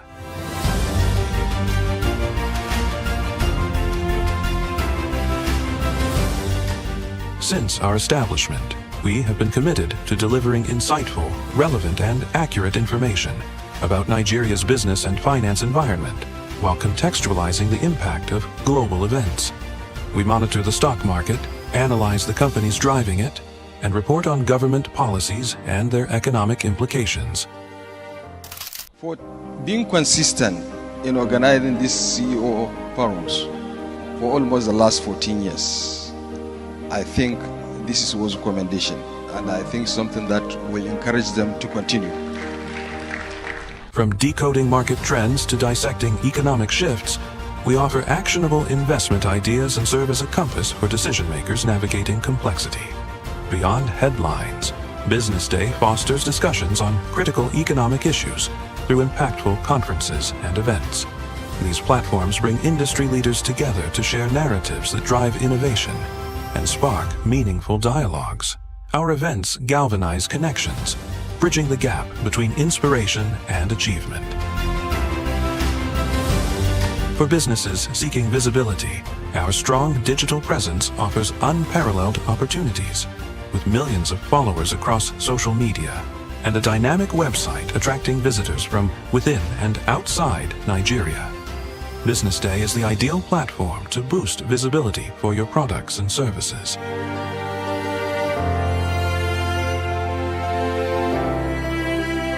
If you're looking for in-depth analysis and expert opinions on Nigeria and Africa's business landscape, BusinessDay is your guide. Attention business leaders. Want to make informed decisions? Join the ranks of the best with Premium BusinessDay.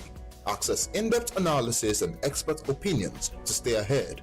Subscribe now at premium.businessday.ng and unlock premium content. Plus, you get 50% off your first subscription. Don't miss out.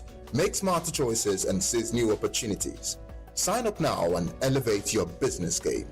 Visit premium.businessday.ng today. Welcome to the Real Talk with Pam podcast, where authenticity meets conversations. I'd had 2 lumpectomy surgeries. I'd had 9 months of chemotherapy, 12 months of Herceptin. I had 4 rounds of radiotherapy. Wow. And to God be the glory, we're now, 2014? So I've been all clear for 13 years. There are certain times that I have disciplined my children, and they don't know this. But if they see this podcast, they'll know. And gone back into my room and wept. Because when you punish them or when you withhold certain privileges, you are actually loving them. When you let them have their way with everything, you are destroying them and destroying yourself. Yeah. Menopausal hormonal therapy, or HRT, is the last resort for many women. But lifestyle, don't smoke. Alcohol is terrible. Alcohol. It's terrible? Alcohol and smoking would increase your chances of breast cancer way more than HRT would. Right. Oh, wow. There are so many things out there. How many are you going to take? Yeah. What about yeah. So anything you can take. But the problem is, You hear, oh, that one is good, you buy it. This one is good, and then you They end up having all these different things. Real Talk with Pam remains committed to fostering authentic conversations that inspire and empower. This is Pamela Igbo. I am your host of Real Talk with Pam show.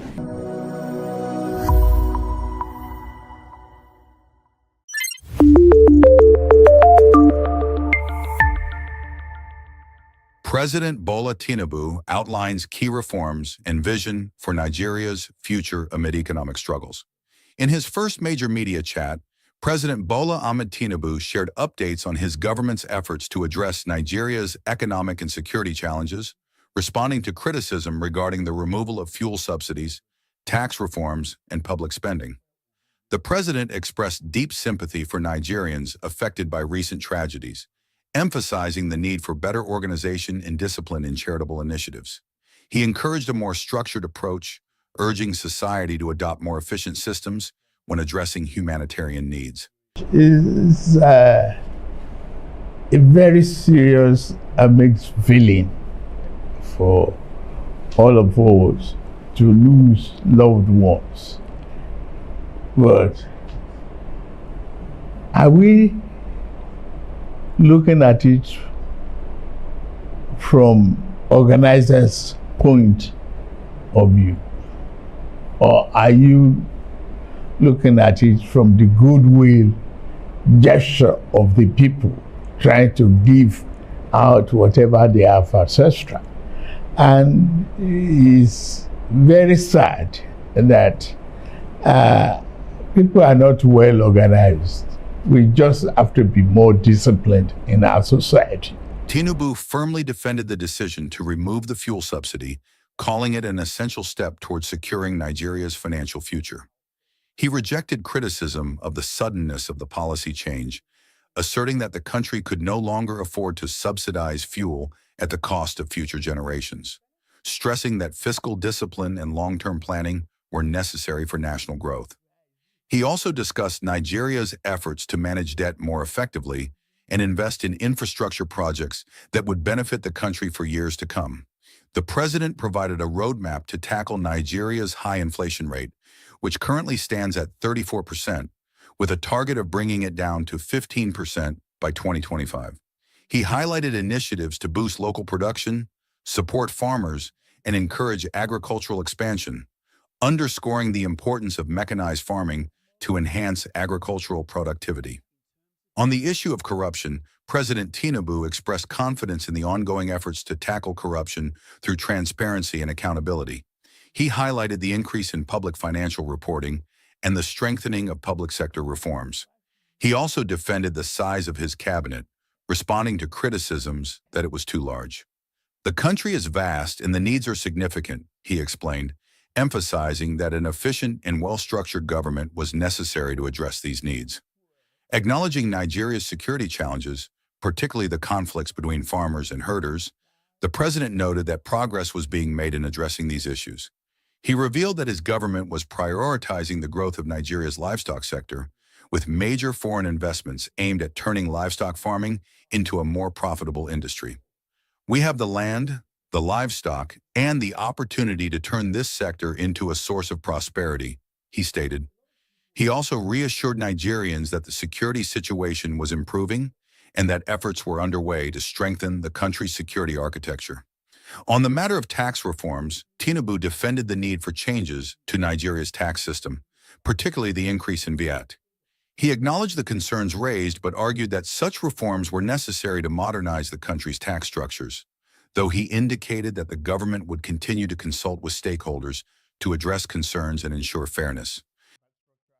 I don't have any regret whatsoever removing the subsidy. It is necessary. We cannot spend our future generations' investment upfront. As the holiday season approaches, President Tinubu shared an optimistic vision for Nigeria's future. He thanked Nigerians for their support and urged unity in the face of ongoing challenges. The year 2025 is full of promise. We are on the right path, and together we will build a prosperous future for Nigeria, he concluded. The president's remarks focused on balancing the immediate economic difficulties with his long-term vision for Nigeria's recovery and growth, urging Nigerians to remain patient and hopeful as the government works to implement necessary reforms. Let me first of all thank Nigerians for having confidence in me to be the President of the Federal Republic of Nigeria. I'm very, very proud of that. And I don't want you to think I will take you for granted at any given time. I'm here to serve. It's all about service. And I'll do it with all my heart. I seek your cooperation at all the time. I seek your understanding. I understand the trouble you've been through, the economic problems. It's just 18 months that I've taken over the reign of this country. The promises there, we are on the right path. We stay the course. We maintain focus. We share love with each other. Let us believe in ourselves and in our country. Yeah. Tomorrow will bring a glorious dawn. Thank you very much.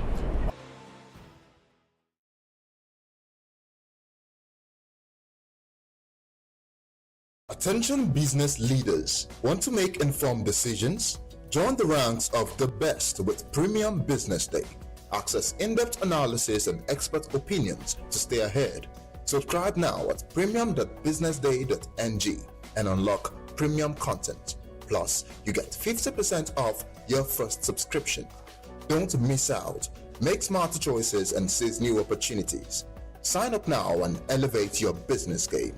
Visit premium.businessday.ng today.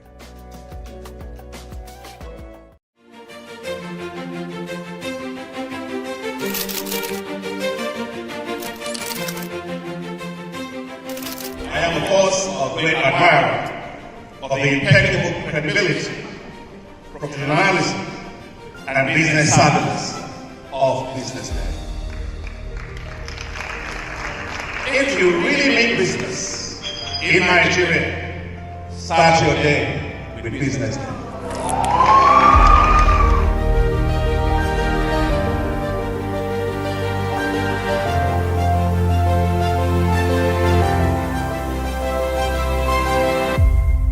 BusinessDay is West Africa's leading provider of business intelligence and information, delivering premium content across diversified media platforms, including online, mobile, and print. Since its inception in 2001 with a weekly newspaper production, BusinessDay has expanded its reach to provide exclusive content accessible through print, mobile, and online channels. Our premium offerings are further enriched with syndicated content from esteemed sources like the Financial Times, The Economist, and the Harvard Business Review. At BusinessDay, our mission is clear: to be the foremost provider of business and financial content, empowering readers to make informed decisions in Nigeria and Africa.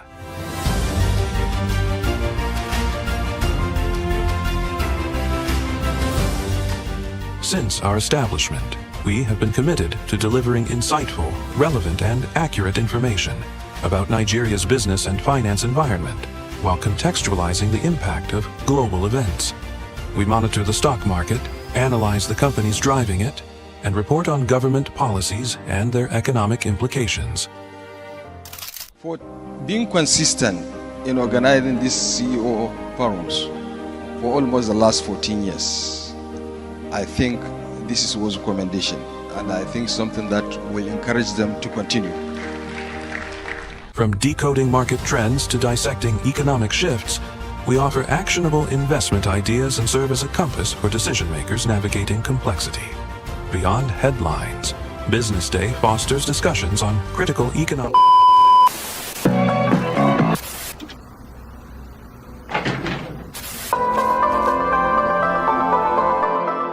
This is the BusinessDay television broadcast.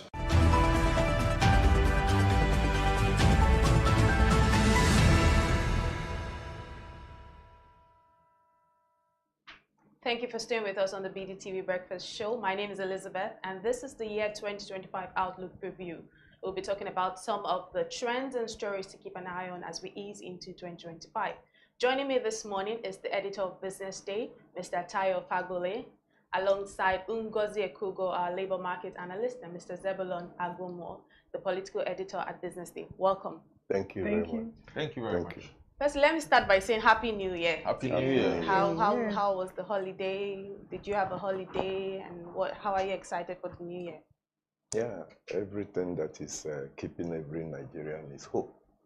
And we are very excited and very hopeful of a bright new day. Yeah.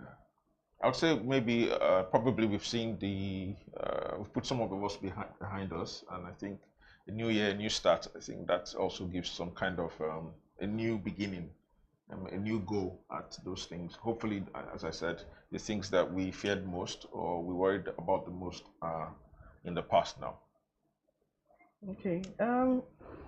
I'll say, yeah, the year is filled with new goals, new challenges, new things, new territories to take, and believe that it would be favorable for most people.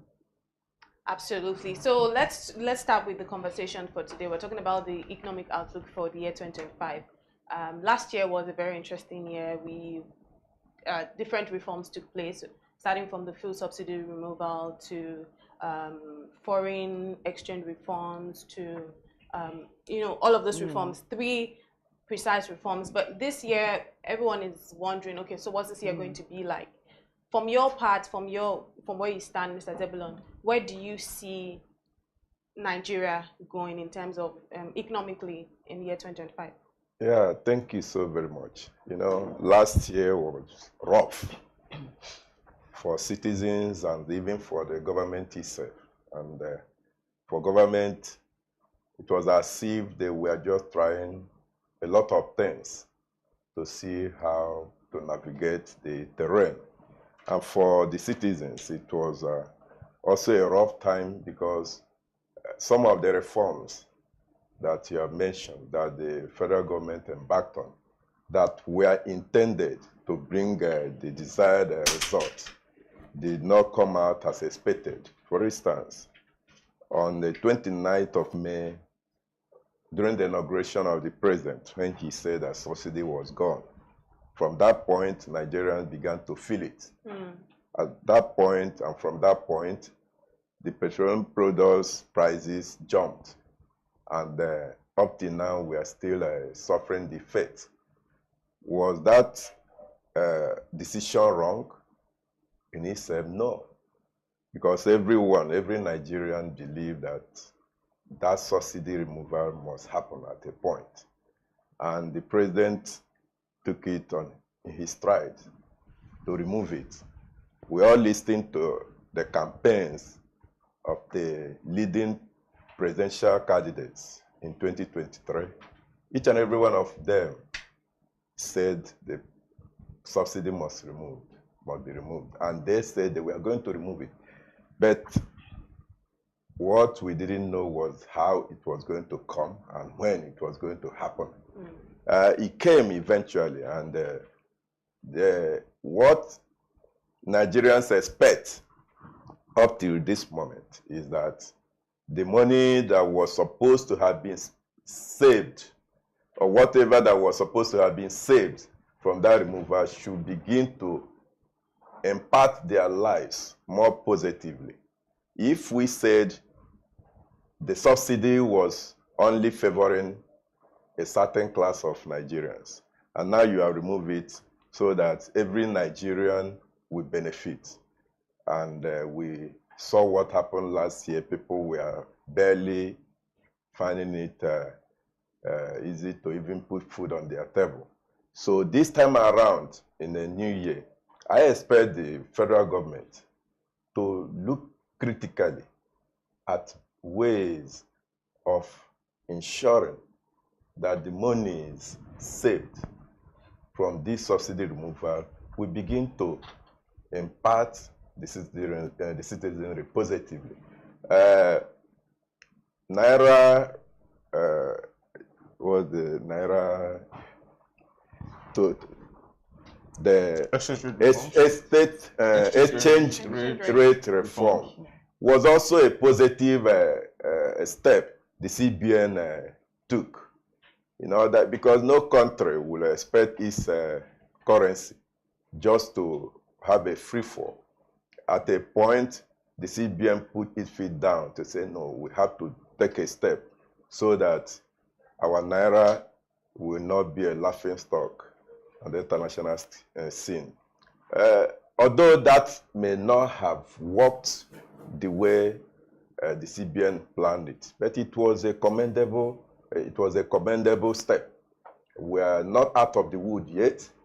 I believe that this year, naira may not trend above 1,500, 1,200, because last year it got to the point of inching towards 2,000, and which was very ridiculous. So I believe and I'm hopeful that this year the CBN and every other agency concerned will really plan in such a way that our currency will be very, very powerful. Our currency will not just fall below to the point that people will be saying what is happening to Nigeria. So I'm very hopeful that we are not going beyond 1.5, 1.2 this very year. So that's where I will stop for now in the opening remarks. I love how you've put it, but you know, I'll come to you now, Mr. Tayo, taking a leap from last year, you know, all of the reforms that we have spoken about, from fuel subsidy to tax reforms to, you know, the foreign exchange reforms. What do you think are some of the bright spots for this year? As I said earlier, when we started, we've seen, I would say we've come through the worst, we've seen the worst. And that's clearly in terms of the subsidy on the dollar, because when you had a very opaque foreign exchange market and the price was controlled or the supply was controlled, you had a subsidy on it because those who had access to it could now go and sell it on the black market for a premium. We removed the petrol subsidy, where of course there's now the price of a liter of petrol is determined by the market. It's not also controlled. There's no cap on it. And also we removed the subsidy on power, energy supply as well. And now the pain that has come with those three reforms, and what has been the most painful part is that all happened all at once, and it was like removing a bandage on a fresh wound. And then it's going to be very painful. I think we've been through that worse, and we're now turning the corner, if you ask me, and we should start seeing that from this first quarter. One is that we're already seeing that as of last year with the foreign exchange when transparency came to the market. So we stopped seeing those phantom demands for dollars, because that was what was fueling that demand, because people will go, there's not enough dollars, and people go and then outprice. So when you have that, you're creating phantom demand, and then people go out of their way to pay more than they actually should. So we're seeing some kind of normalcy returning to the price determination for the exchange rate. So that will also help planning. So if I know that I can get the dollar, it will be at a certain price for a certain period of time. I won't find myself rushing to buy. I will find myself planning. I will not pass on, if I'm a producer, I will not pass on that cost of obtaining that forex onto the consumer. So I will not increase my prices. Prices will be stable. And when prices are stable, also that means inflation also the pace of inflation will also slow down. It won't be as quick as it's gone. We also will see in the figures also, really, because the pace of inflation has come from a low base, and in economics, what they call the base effect is that because of that, you gradually start seeing a slow because of the base effect. Another thing that we should look forward to is not just that stability in the price of the exchange rate. Look also for stability and we're seeing that also in the competition. I mean, who would have thought really you would have a competition for who has the best petrol price? I mean that's awkward these days. Everyone is saying, okay, go to a kilometer down the line, you have this petrol station. So there's competition there, so and it's good. And also you start seeing more the refinery, Dangote refinery. You start seeing at the scale, there's something called economy of scale. For every barrel of oil that's refined, obviously, it's going to be cheaper for them, so they can pass on that cheaper price to the customer. And because they have competition, they will also be very keen and very, very particular about ensuring competitive prices. So you will also find that the cost of energy in terms of petrol will also sort of stabilize. And that means I can plan also. I don't have to always say, okay, you know what, I bought petrol at so and so, I have to pass it on to the next customer that walks in through the door. You will have that stability in that price. So that's two stability already in the price of the dollar for those who import, who have imports, inputs. You have that thing for those. So that same person who imports has dollar inputs. In production also has local petrol energy prices. They have to move things around, and that will also be some stability there. And then with the energy also, we're also seeing, I think probably quietly, probably the biggest revolution for me, the most interesting thing, is where you have the power to generate power and electricity, the law that allows you to generate, to states to control the generation and distribution of energy. We've seen Lagos State make major steps towards the end of last year, and Lagos being the economic hub of the country. You're going to see a lot more interesting things happening in that space.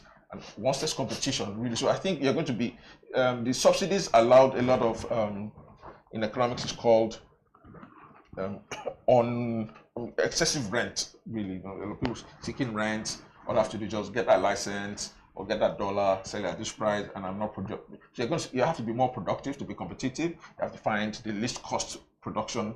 You have to find how the best routes to the market. So the removal of subsidies brings out more ingenuity, brings out more hopefully more productivity, and I think those things are the things that you look out for, and then probably less strain on our pockets. We won't have to be constantly under pressure about, okay, fine, how much can I stretch my income just because prices are dancing disco. Yeah, I like that you really focused on, talking about the removal of subsidy and what you are seeing, for the year 2025. I'll be coming to speak about power very soon, but I want to come to you, Ngozi. You were analyzing the labor market last year, 2024. I also know that you focus a lot on, migration and all of that. What were some of the trends that you noticed from last year? Some of the things that changed, and where do you see migration? What are some of the things you are foreseeing for the year 2025? Thank you very much. So last year, I mean, there are a lot of countries Nigerians like to migrate to, came up with various policies that was just in a bid to cut net migration, really, because it's reached an all-time high. In fact, as at September 2023, I think it was recorded that like 3.6 million Nigerians had migrated to most of these countries, UK, US, Canada, for either work or study, mainly. So, and then obviously this puts a strain on the economy, mainly housing. And obviously there were incident cases of fake job offers, cases of people wanting to achieve permanent residency through the study route. So this obviously also puts a strain on migration numbers, and so they come up with a lot of policies. Like for instance, Canada increased UK increased the skilled worker salary threshold.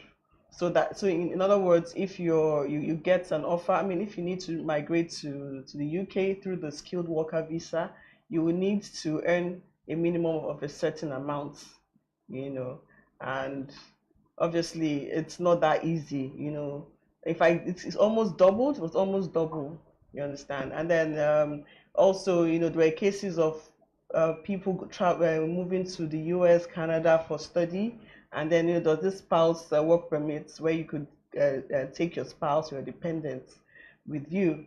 But now they put caps on it. They limited it to students of certain courses.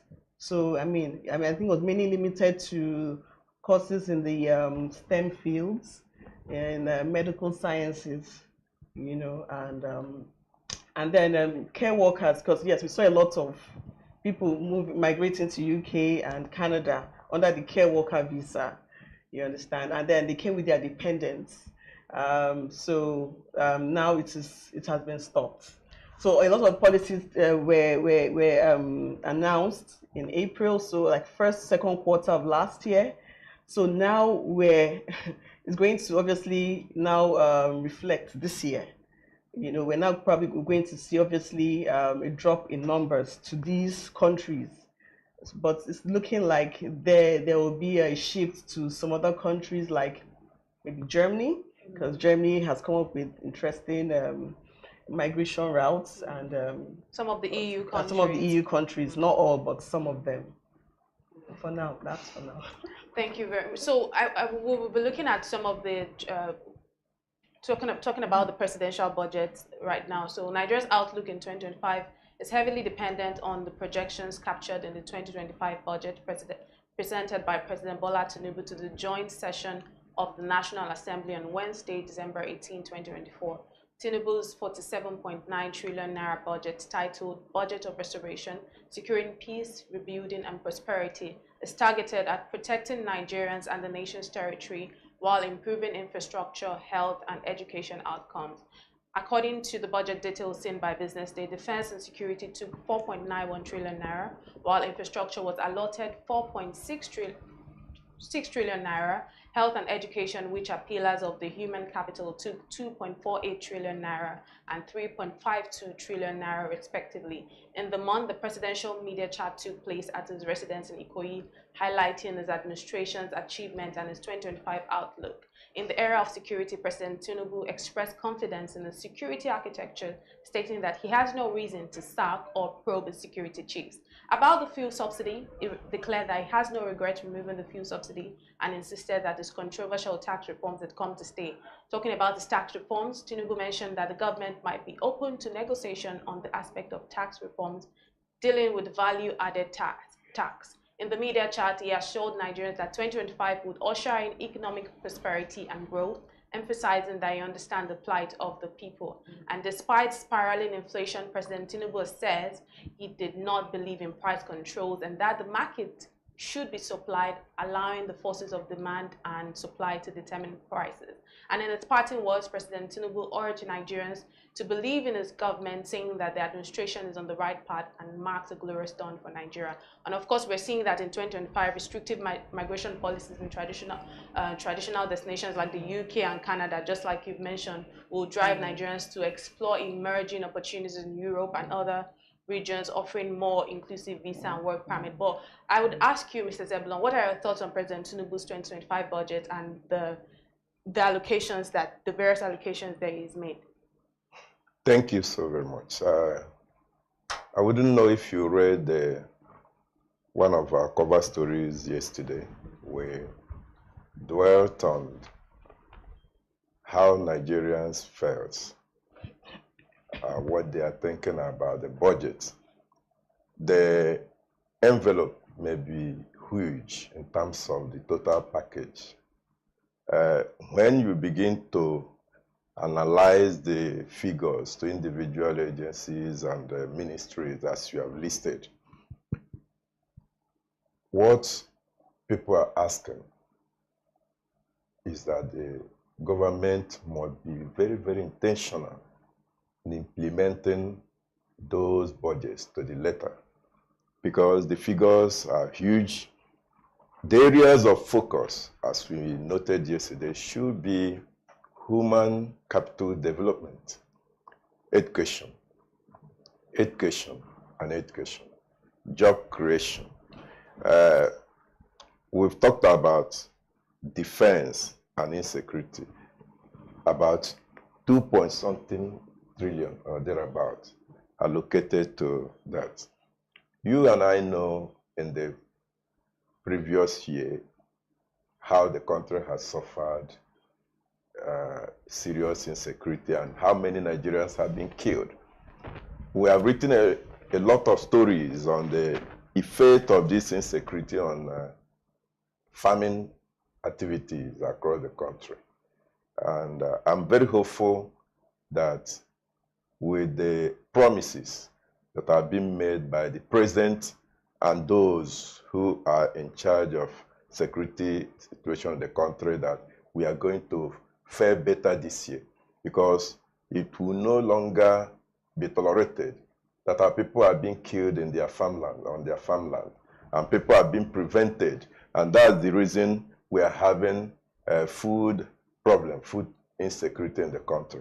It's a situation that warranted Nigeria to lose close to 60 people because of hunger during the stampede that happened in 3 locations, in 3 states, 2 states and FCT in the past past year.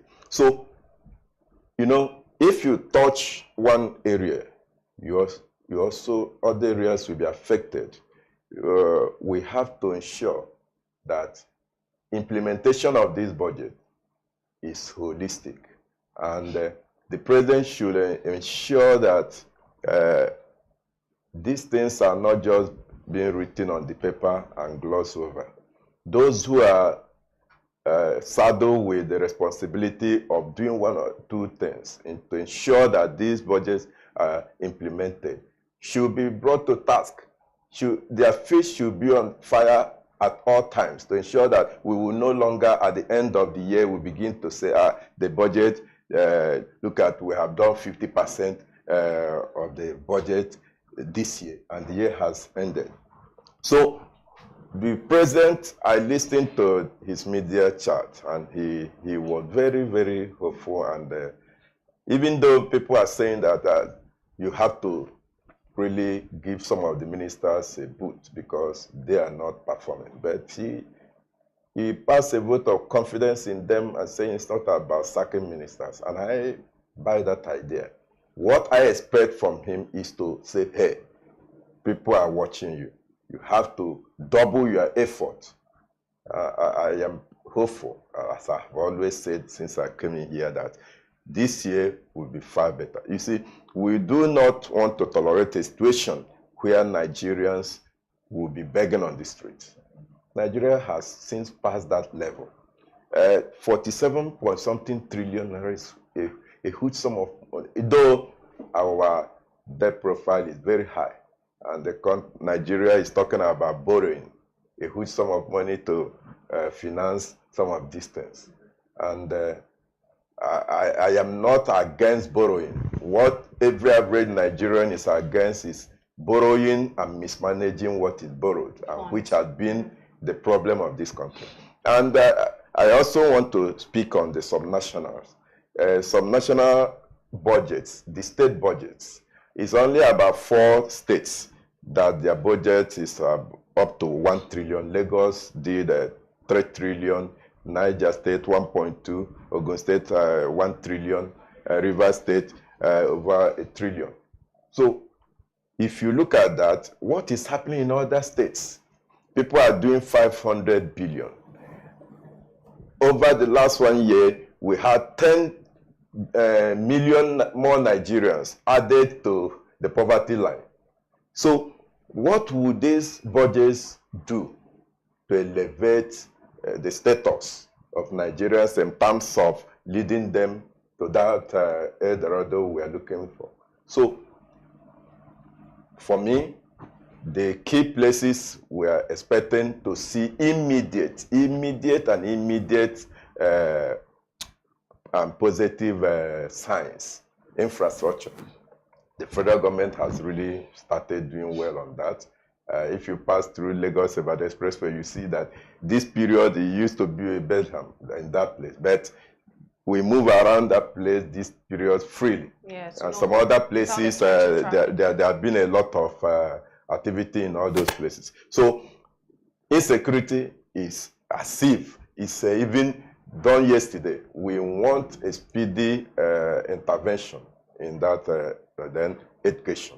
Education, we have seen our students today losing about 3 academic years, sessions. Students are crying. I don't want to mention names here because when we spoke about these things at the weekend, people are crying all over. Their children have spent 3 years. Courses that are supposed to end 4 years, they have spent 6, 7 years.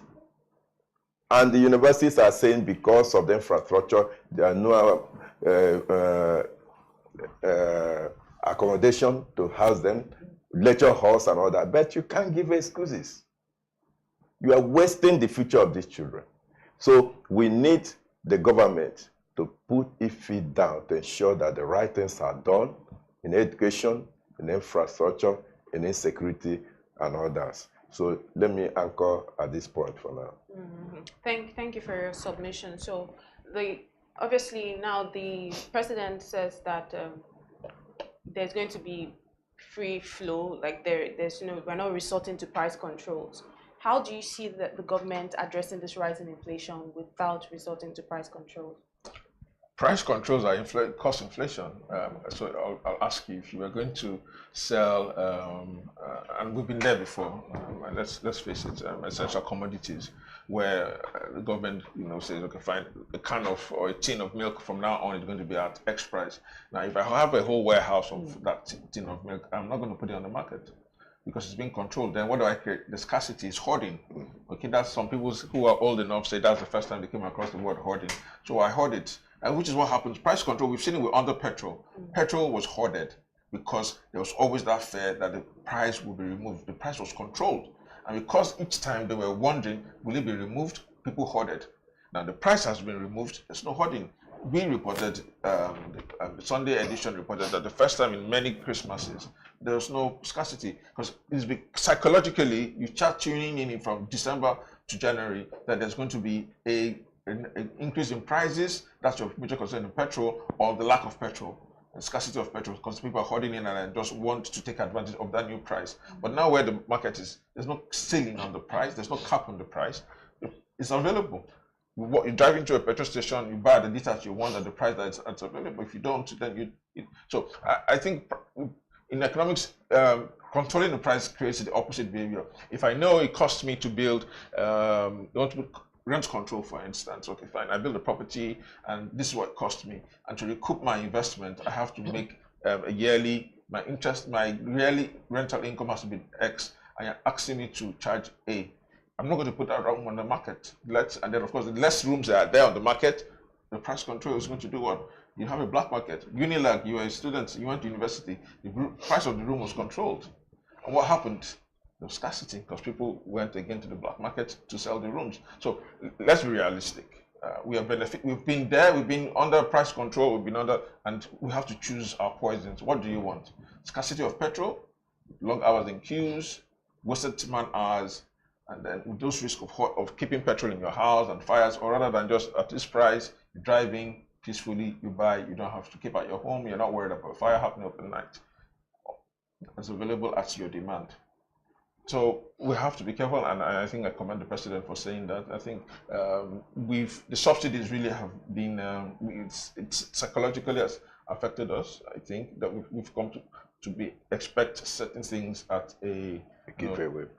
Giveaway, I mean, dollar giveaways or petrol giveaways or AWOF, we know what we say about or AWOF does. So let's avoid that. I think let the market decide.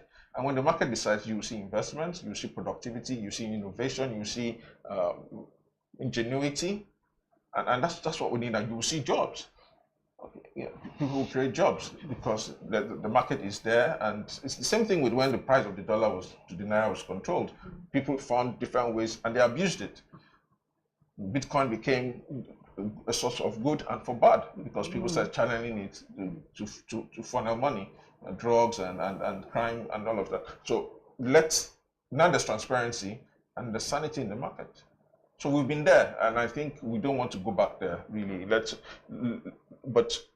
And I'm sure we'll come to that. What, in addition to the pain, are the gains to expect, but also looking at the leaders, are they also exuding that confidence that, yes, we've seen the worst behind us, or while everybody goes through pain, they are living light and fat. And then speaking of subsidies, Mr. Tayo, the president believes that it was the perfect move to take away fuel subsidy. But there have been reports also about Nigeria not reaching their OPEC quota. Yes. So do you believe that it was a good move from the presidency to take away subsidies, and do you think that we will meet that quota? Subsidies, I mean, BusinessDay as a stand, and I think we're probably the loudest and the cheerleaders. If there's a prize for cheerleader for the prize of removal of subsidy, it will be BusinessDay. Fine, I'm not trying to blow a trumpet, but that's the reality. Subsidy has been removed. you can argue, and I think that's where it was done a bit poorly. In economics also, there's something called the coordination of things. Okay, fine. If this, then what? I mean, life. Okay, fine. If I bought this bus, and then what? At this time, I'll be here, but will the other bus that I'm going to take going to be available there? So the coordination was wrong, and that's why the pain was very. I mean, it was like tearing this flesh. The fresh wound and taking off the bandage, the cast. I mean, the bone is broken and you're removing the cast. Well, I mean, it's excruciating, and that's what we've seen. But that shouldn't be a reason to go back. What you now have to do is follow up with those if-thens that you failed to do. So fine, pump more petrol, get more, pump more petrol off the, pump more petrol, more crude. Crude oil, yes. More crude oil. That means first stop the stealing, sell, which is what has done now. I think that has been, but it's done quietly. All those major oil companies from Shell, Chevron, and ExxonMobil, Shell, and I think a third one, who wanted to sell their onshore assets, that has gone through. And what that means is that there's now probably, okay, fine, Nigeria is serious to do business. People will come in, and then our offshore assets will be available for sale, and then we will now pump fresh crude that will not be encumbered. So some of our oil income, some of our barrels of oil have already been taken for debt. The word is that we've swapped it for future. So here, give me cash today, and in exchange to pay my debt in the future, I will give you my barrels of crude oil. So most of our production goes for that. Now, with new investments, you have new barrels. So as someone says, we have to pump crude. But again, also look out for what will happen from January 9th when President Trump takes over. How much pumping is he going to do without stealing, without the same wahala we have into the market that will also now suppress the price of petrol? So we have to pump as much as possible and get as much as possible so that we can earn income to fund the budget and also ensure that at that price you have dollar supply. So those subsidies that you removed, pumping oil will sort of help that. So you have enough dollar supply, people can plan, you have money to spend for your budgets on education, on infrastructure, on defense, and then of course with this defense, you have people can go to the farm, they can go to the farm, more farmlands are cultivated, people can go to school. So that's how these things will work. But we've been there, and I think we're not going back to price controls. It's the important thing to do is just make sure that the budget assumptions, especially that has to do with the price of the petrol, the price of the dollar, but more importantly, how much barrel of oil we can lift off the ground is realistic and is done. I thank you for everything that you mentioned. With all of these points you've mentioned, do you see us really in any time soon meeting our OPEC quota? So I don't like predictions because predictions, I will say it and it won't happen. But I think just to go back to what we've always done, we've not met the OPEC quota. So I don't think we'll meet the OPEC quota. What will be the exciting thing is that we do. Well, I think we're getting there, but I don't expect us to give in the challenges. We have to see. Look, let's say it. We have to see as much as reform in transparency, in leadership, in NNPC as we saw in the central bank. If that's going to happen, I think that's just the. So if I don't see that, then the predictions of we'll punch. No, there has to be a serious change of leadership and transparency in the management. In management of NNPC. Fantastic. This is still the economic outlook for 2025. We'll take a quick break and we'll be right back afterwards.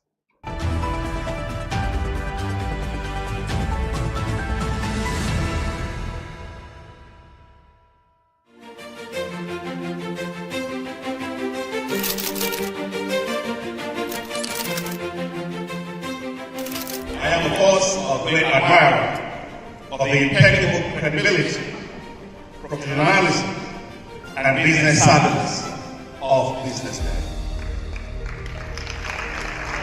If you really mean business in Nigeria, start your day with BusinessDay.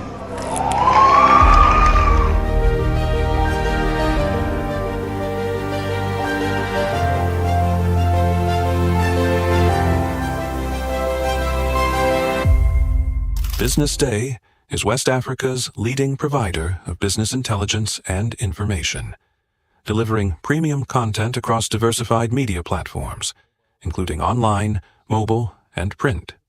Since its inception in 2001 with a weekly newspaper production, BusinessDay has expanded its reach to provide exclusive content accessible through print, mobile, and online channels. Our premium offerings are further enriched with syndicated content from esteemed sources like the Financial Times, The Economist, and the Harvard Business Review. At BusinessDay, our mission is clear: to be the foremost provider of business and financial content, empowering readers to make informed decisions in Nigeria and Africa.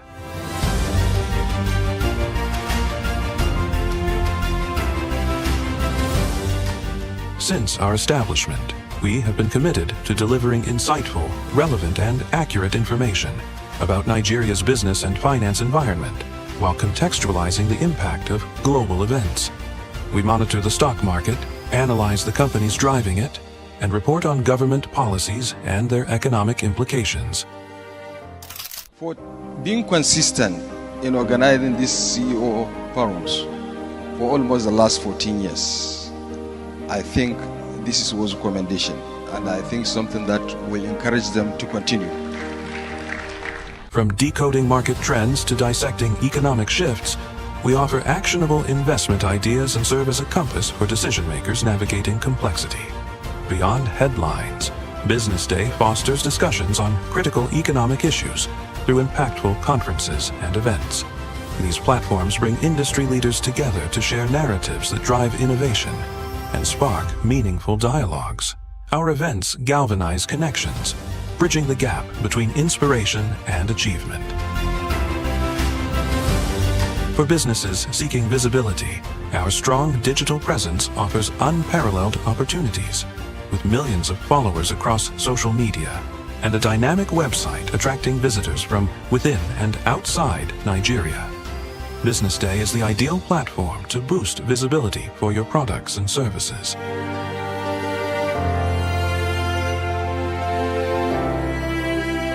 If you're looking for in-depth analysis and expert opinions on Nigeria and Africa's business landscape, BusinessDay is your guide. Welcome to the Real Talk with Pam podcast, where authenticity meets conversations. I'd had 2 lumpectomy surgeries. I'd had 9 months of chemotherapy, 12 months of Herceptin. I had 4 rounds of radiotherapy. Wow. And to God be the glory, we're now, 2014? So I've been all clear for 13 years. There are certain times that I have disciplined my children, and they don't know this, but if they see this podcast, they'll know, and gone back into my room and wept. Because when you punish them or when you withhold certain privileges, you are actually loving them. When you let them have their way with everything, you are destroying them and destroying yourself. Menopausal hormonal therapy, or HRT, is the last resort for many women. But lifestyle, don't smoke. Alcohol is terrible. Alcohol. It's terrible? Alcohol and smoking would increase your chances of breast cancer way more than HRT would. Right. Oh, wow. There are so many things out there. How many are you going to take? Yeah. What about yam? Yeah. So anything you can take. But the problem is, you hear, that one is good, you buy it. This one is good. And then you They end up having all these.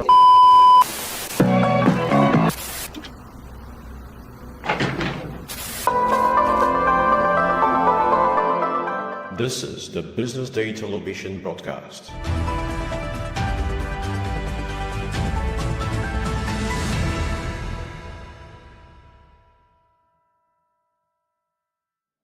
Welcome back. You're still watching the BDTV Breakfast Show, and this is the economic outlook for 2025. I've still got here with me Mr. Tayo Fagbole, Mr. Zebulon, and as well as Ngozi here in the studio with us. So speaking of Ngozi, I'm going to go straight to you now. We've talked about some of the things that happened in year 2024 and some of the things that we're looking at for 2025.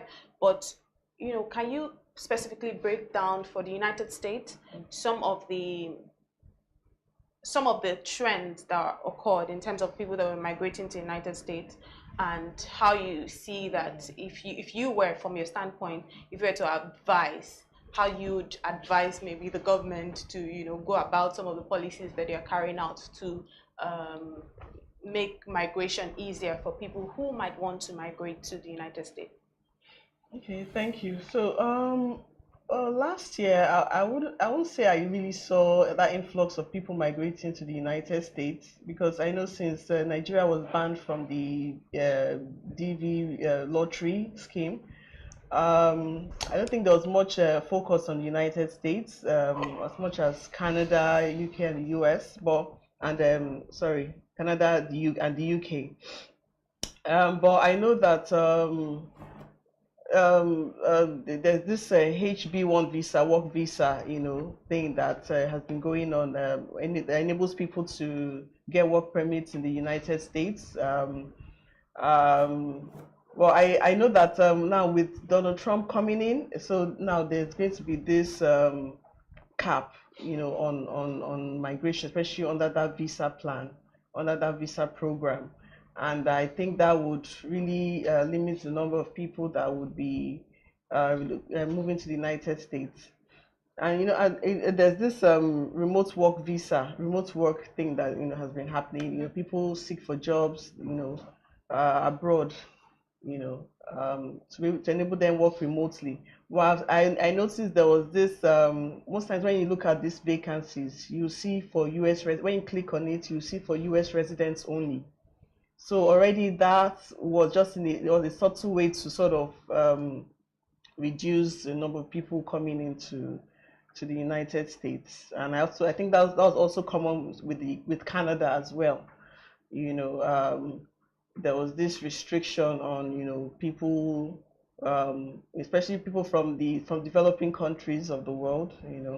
I know Indians have been lucky. People from Asia have been luckier in that regard. But so I think generally the Nigerian government just needs to really invest in human capital, really, to curb this, should I say, madness or whatever, because it's fever wave, tsunami. Yeah, I mean, we can't continue with the brain drain. We can't continue with I mean, you see Nigerians relocating out of desperation and then they get locked up. I mean, that's not good for our image. That's not good for the country. People travel with the hopes of being moving to paradise, and then they see the difficulty. They get into jobs they're not prepared for mentally. They get into jobs that are sort of like, should I say, beneath them. And then everybody is just messed up, and then so I think the government really should invest in education. We need to invest in human capital development. We need to the wages need to be livable wage in developed countries. In developed countries, there's a salary range for the various occupations and levels. Here, it's not. I mean, an employer can just say that, oh, this is what I can offer you, and that's it. So that's what's causing a lot of economic woes in families. People cannot afford things. So when even with the subsidy removal thing, people are struggling more and more now. Everybody wants to earn in foreign exchange. So they go into crypto, they go into all sorts. They are looking for, remote jobs that pay in dollars, foreign exchange. They could be employed in a company and not be productive there, because in their mind they're like, oh, let me just search for this job that will pay me well. So it's hampering on productivity. It's killing morale. Young people, especially the Gen Zs, they really don't. Most of them don't want to, work in the traditional organizations. Set up. They're looking for the remote jobs. Remote jobs are also, especially the ones abroad, they're looking for people who are residents there. And so it's just, I think all this thing boils down to lack of investment in human capital and jobs, because human beings are the greatest assets in any organization or country. So we must really look into this. It is, absolutely. It is. So, Mr. Zebulon, we've spoken a lot about migration, the economy, but you are We are going to see more of that. And that is where the fear for the implementation of the humongous amount of money budgeted comes in. Because, as we go closer to 2027, a lot of things will begin to play out. How much will be withheld deliberately to fund the election, or individuals funding the election? How much will the states that are budgeted humongous amount of money and all that will be withholding. A number of the governors serving now will no longer come in. But you and I know that they also have other political ambition. We should not forget about Rivers State. Rivers State will continue to be on the newspaper headline this year. And if anybody tells you that the federal government or Abuja is not interested in what is happening in Rivers, that person may not be telling you the truth. You will get to know about the involvement or the mindset of Abuja as we inch closer, because whether you like it or not, the federal government may want to have an imprint in Rivers, and whatever is happening now may come larger as we go into this. There will be alignment and realignment of forces. Politicians will begin to say, do I leave this party? And mind you, I see a situation where some governors that are serving now may even move into APC because to sustain and to protect their political life and ambition. So we are likely going to see a lot of things. Some people will go into forming another party. There, of course, the law of the land permits anybody to come and form association. And again, the current INEC chairman, Mahmoud Yakubu, will have left by, or will be leaving this year, 2025, and he will no longer be the person to pretend over the 2027 election. So we will be interested, Nigerians will be interested in who succeeds him and how such a person will be appointed and what happens in 2027 or even before that. In Anambra this year, that will also be a test. We test whoever that is coming to take over Yakubu, because up-cycle election, gubernatorial election will be taking place in Anambra State. And APC had already given Soludo there a notice that they are coming to take over the state. So a lot of things are out there, and politics, as I'm telling you, has already begun in earnest. Completely. And we're in Business Day. We promise that we will be bringing all these things to our viewers and our readers so that they'll follow the moment. Thank you so much. Thank you for your contributions, Mr. Zebulon. Before we completely bring it to a close here on the economic outlook, I would like to bring this question to you, Mr. Tayo. There have been conversations since the ending of last year, December, Dirty December, as we call it in Nigeria, that Lagos, Nigeria, has the prospect of being a bustling tourist destination for people across the world. Like last year, we saw people coming in droves from the United States, UK, Ghana, and it's like, what's this thing about Nigeria? Like, there's something we have here that we didn't even know, because at some point the boat fares went up. People were saying it was like at different parties, it was like we had concentration of people from the diaspora, and they really wanted. And I saw a post yesterday by Shegun Onigbinde. It says Lagos should be ready next year for Dirty December. Everyone I know who showed up in Lagos from Washington DC axis wants to be back, most especially their kids. Their kids love the vibe, and the FOMO is also huge. The city has big business on its hands. What do you think about this statement? I think Lagos is already ahead of the curve. Whether we like it or not, there was that coordinated effort to have several events organized by the government. So this is where you can say, okay, the government can be the catalyst. Okay, so the state's taking up just mini events in different places. They had one at Randall. They opened the Randall I've forgotten, the Radon Center was open. And Yoruba culture. yeah, exactly. The Museum for Yoruba History was open at Randall in Onikon. You had things, so just events, pop-up events all over Lagos, shopping and all. So I think Lagos is already doing that. It's already ahead of the curve in that.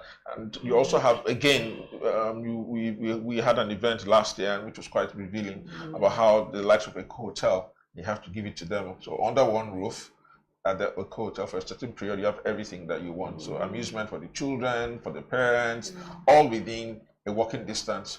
So security is always a fair. So, and I think it's a model you're probably going to see more and more people adopt. So you're going to say, okay, fine, from X date to that date, all in. You pay this fare, and we give you everything, okay, which takes care of your occupant. You don't have to. Now, if you now want to choose to go out of this, then the trip is on you. So I think you're going to see it's going to happen. And accurate information about Nigeria's business and finance environment while contextualizing the impact of global events. We monitor the stock market, analyze the companies driving it, and report on government policies and their economic implications. For being consistent in organizing these CEO forums for almost the last 14 years, I think this was a commendation, and I think something that will encourage them to continue.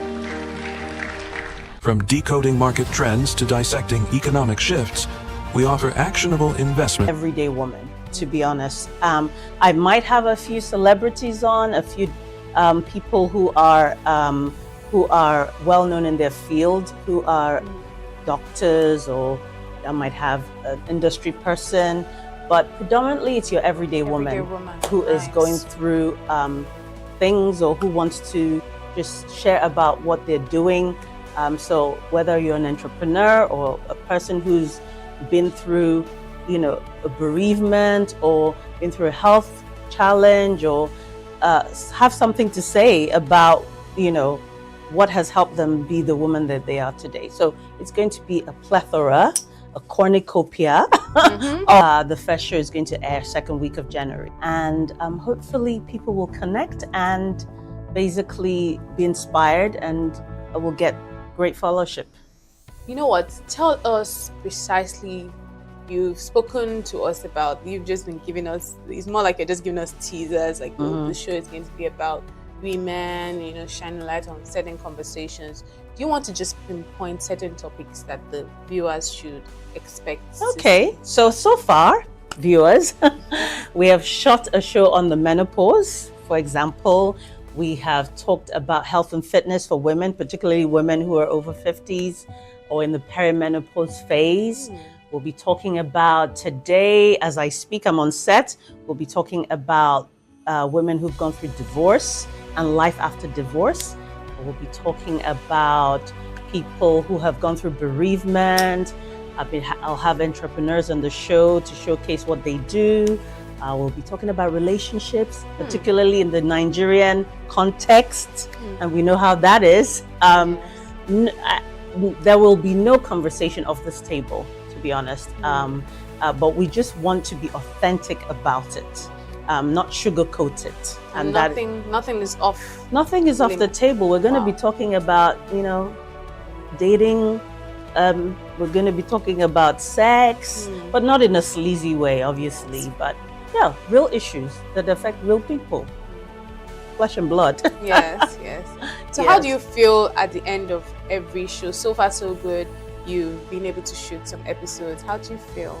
Amazing. I feel great. I feel like it's a calling of mine. I think it runs in the family a little bit. My sister was a journalist. I don't have any formal journalistic training, but I think it's a passion, and I'm hoping that that passion will shine through, of wanting to just be real and help other people to be real. That if that is the thing that I achieve, then I'm happy.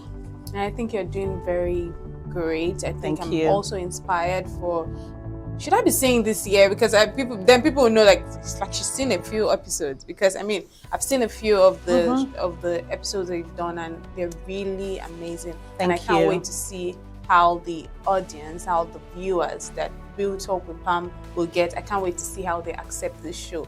But what do you want to tell the viewers as we close? Yeah, I want to just say I'm hoping that you guys will connect with Real Talk with Pam I'd like you to just have an open heart, share the links with your friend when the teasers come out, and I'm hoping that we will create a movement of women who are authentic and who have real conversations. Thank you very much. Thank you so much for watching. This has been the Business Day special, and I've been speaking with Pamela Ego, the host of Real Talk with Pam, coming soon to your screen on Business Day TV. Keep watching.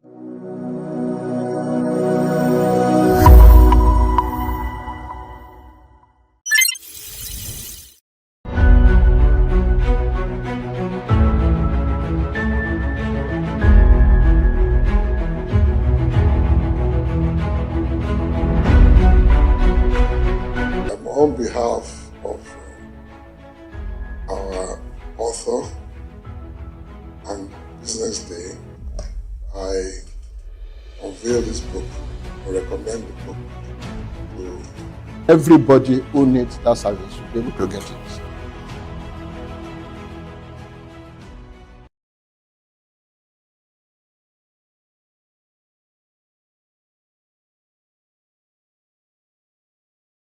Recently, BDTV, an arm of Business Day Media Limited, deployed 4 reporters and launched drones to track the massive 753 duplexes and apartments allegedly owned by Mr. Godwin Emefiele, former governor of the Central Bank of Nigeria. BDTV traced the sprawling estate through the use of locals, Google Map, and a motorbike rider with deep knowledge of the local Goma district, Abuja.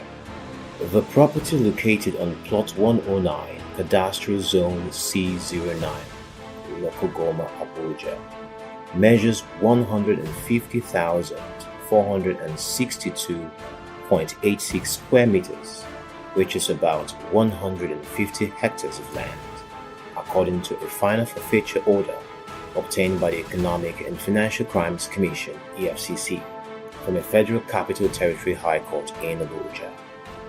Most of the buildings are still at the lintel level or header level. The 753 units of duplexes, each on 3 floors, has 4 bedrooms with boys' quarters, an Abuja Beach for lawful and legitimate businesses. Emefiele, the EFCC document alleged, also funded the sprawling estate from kickbacks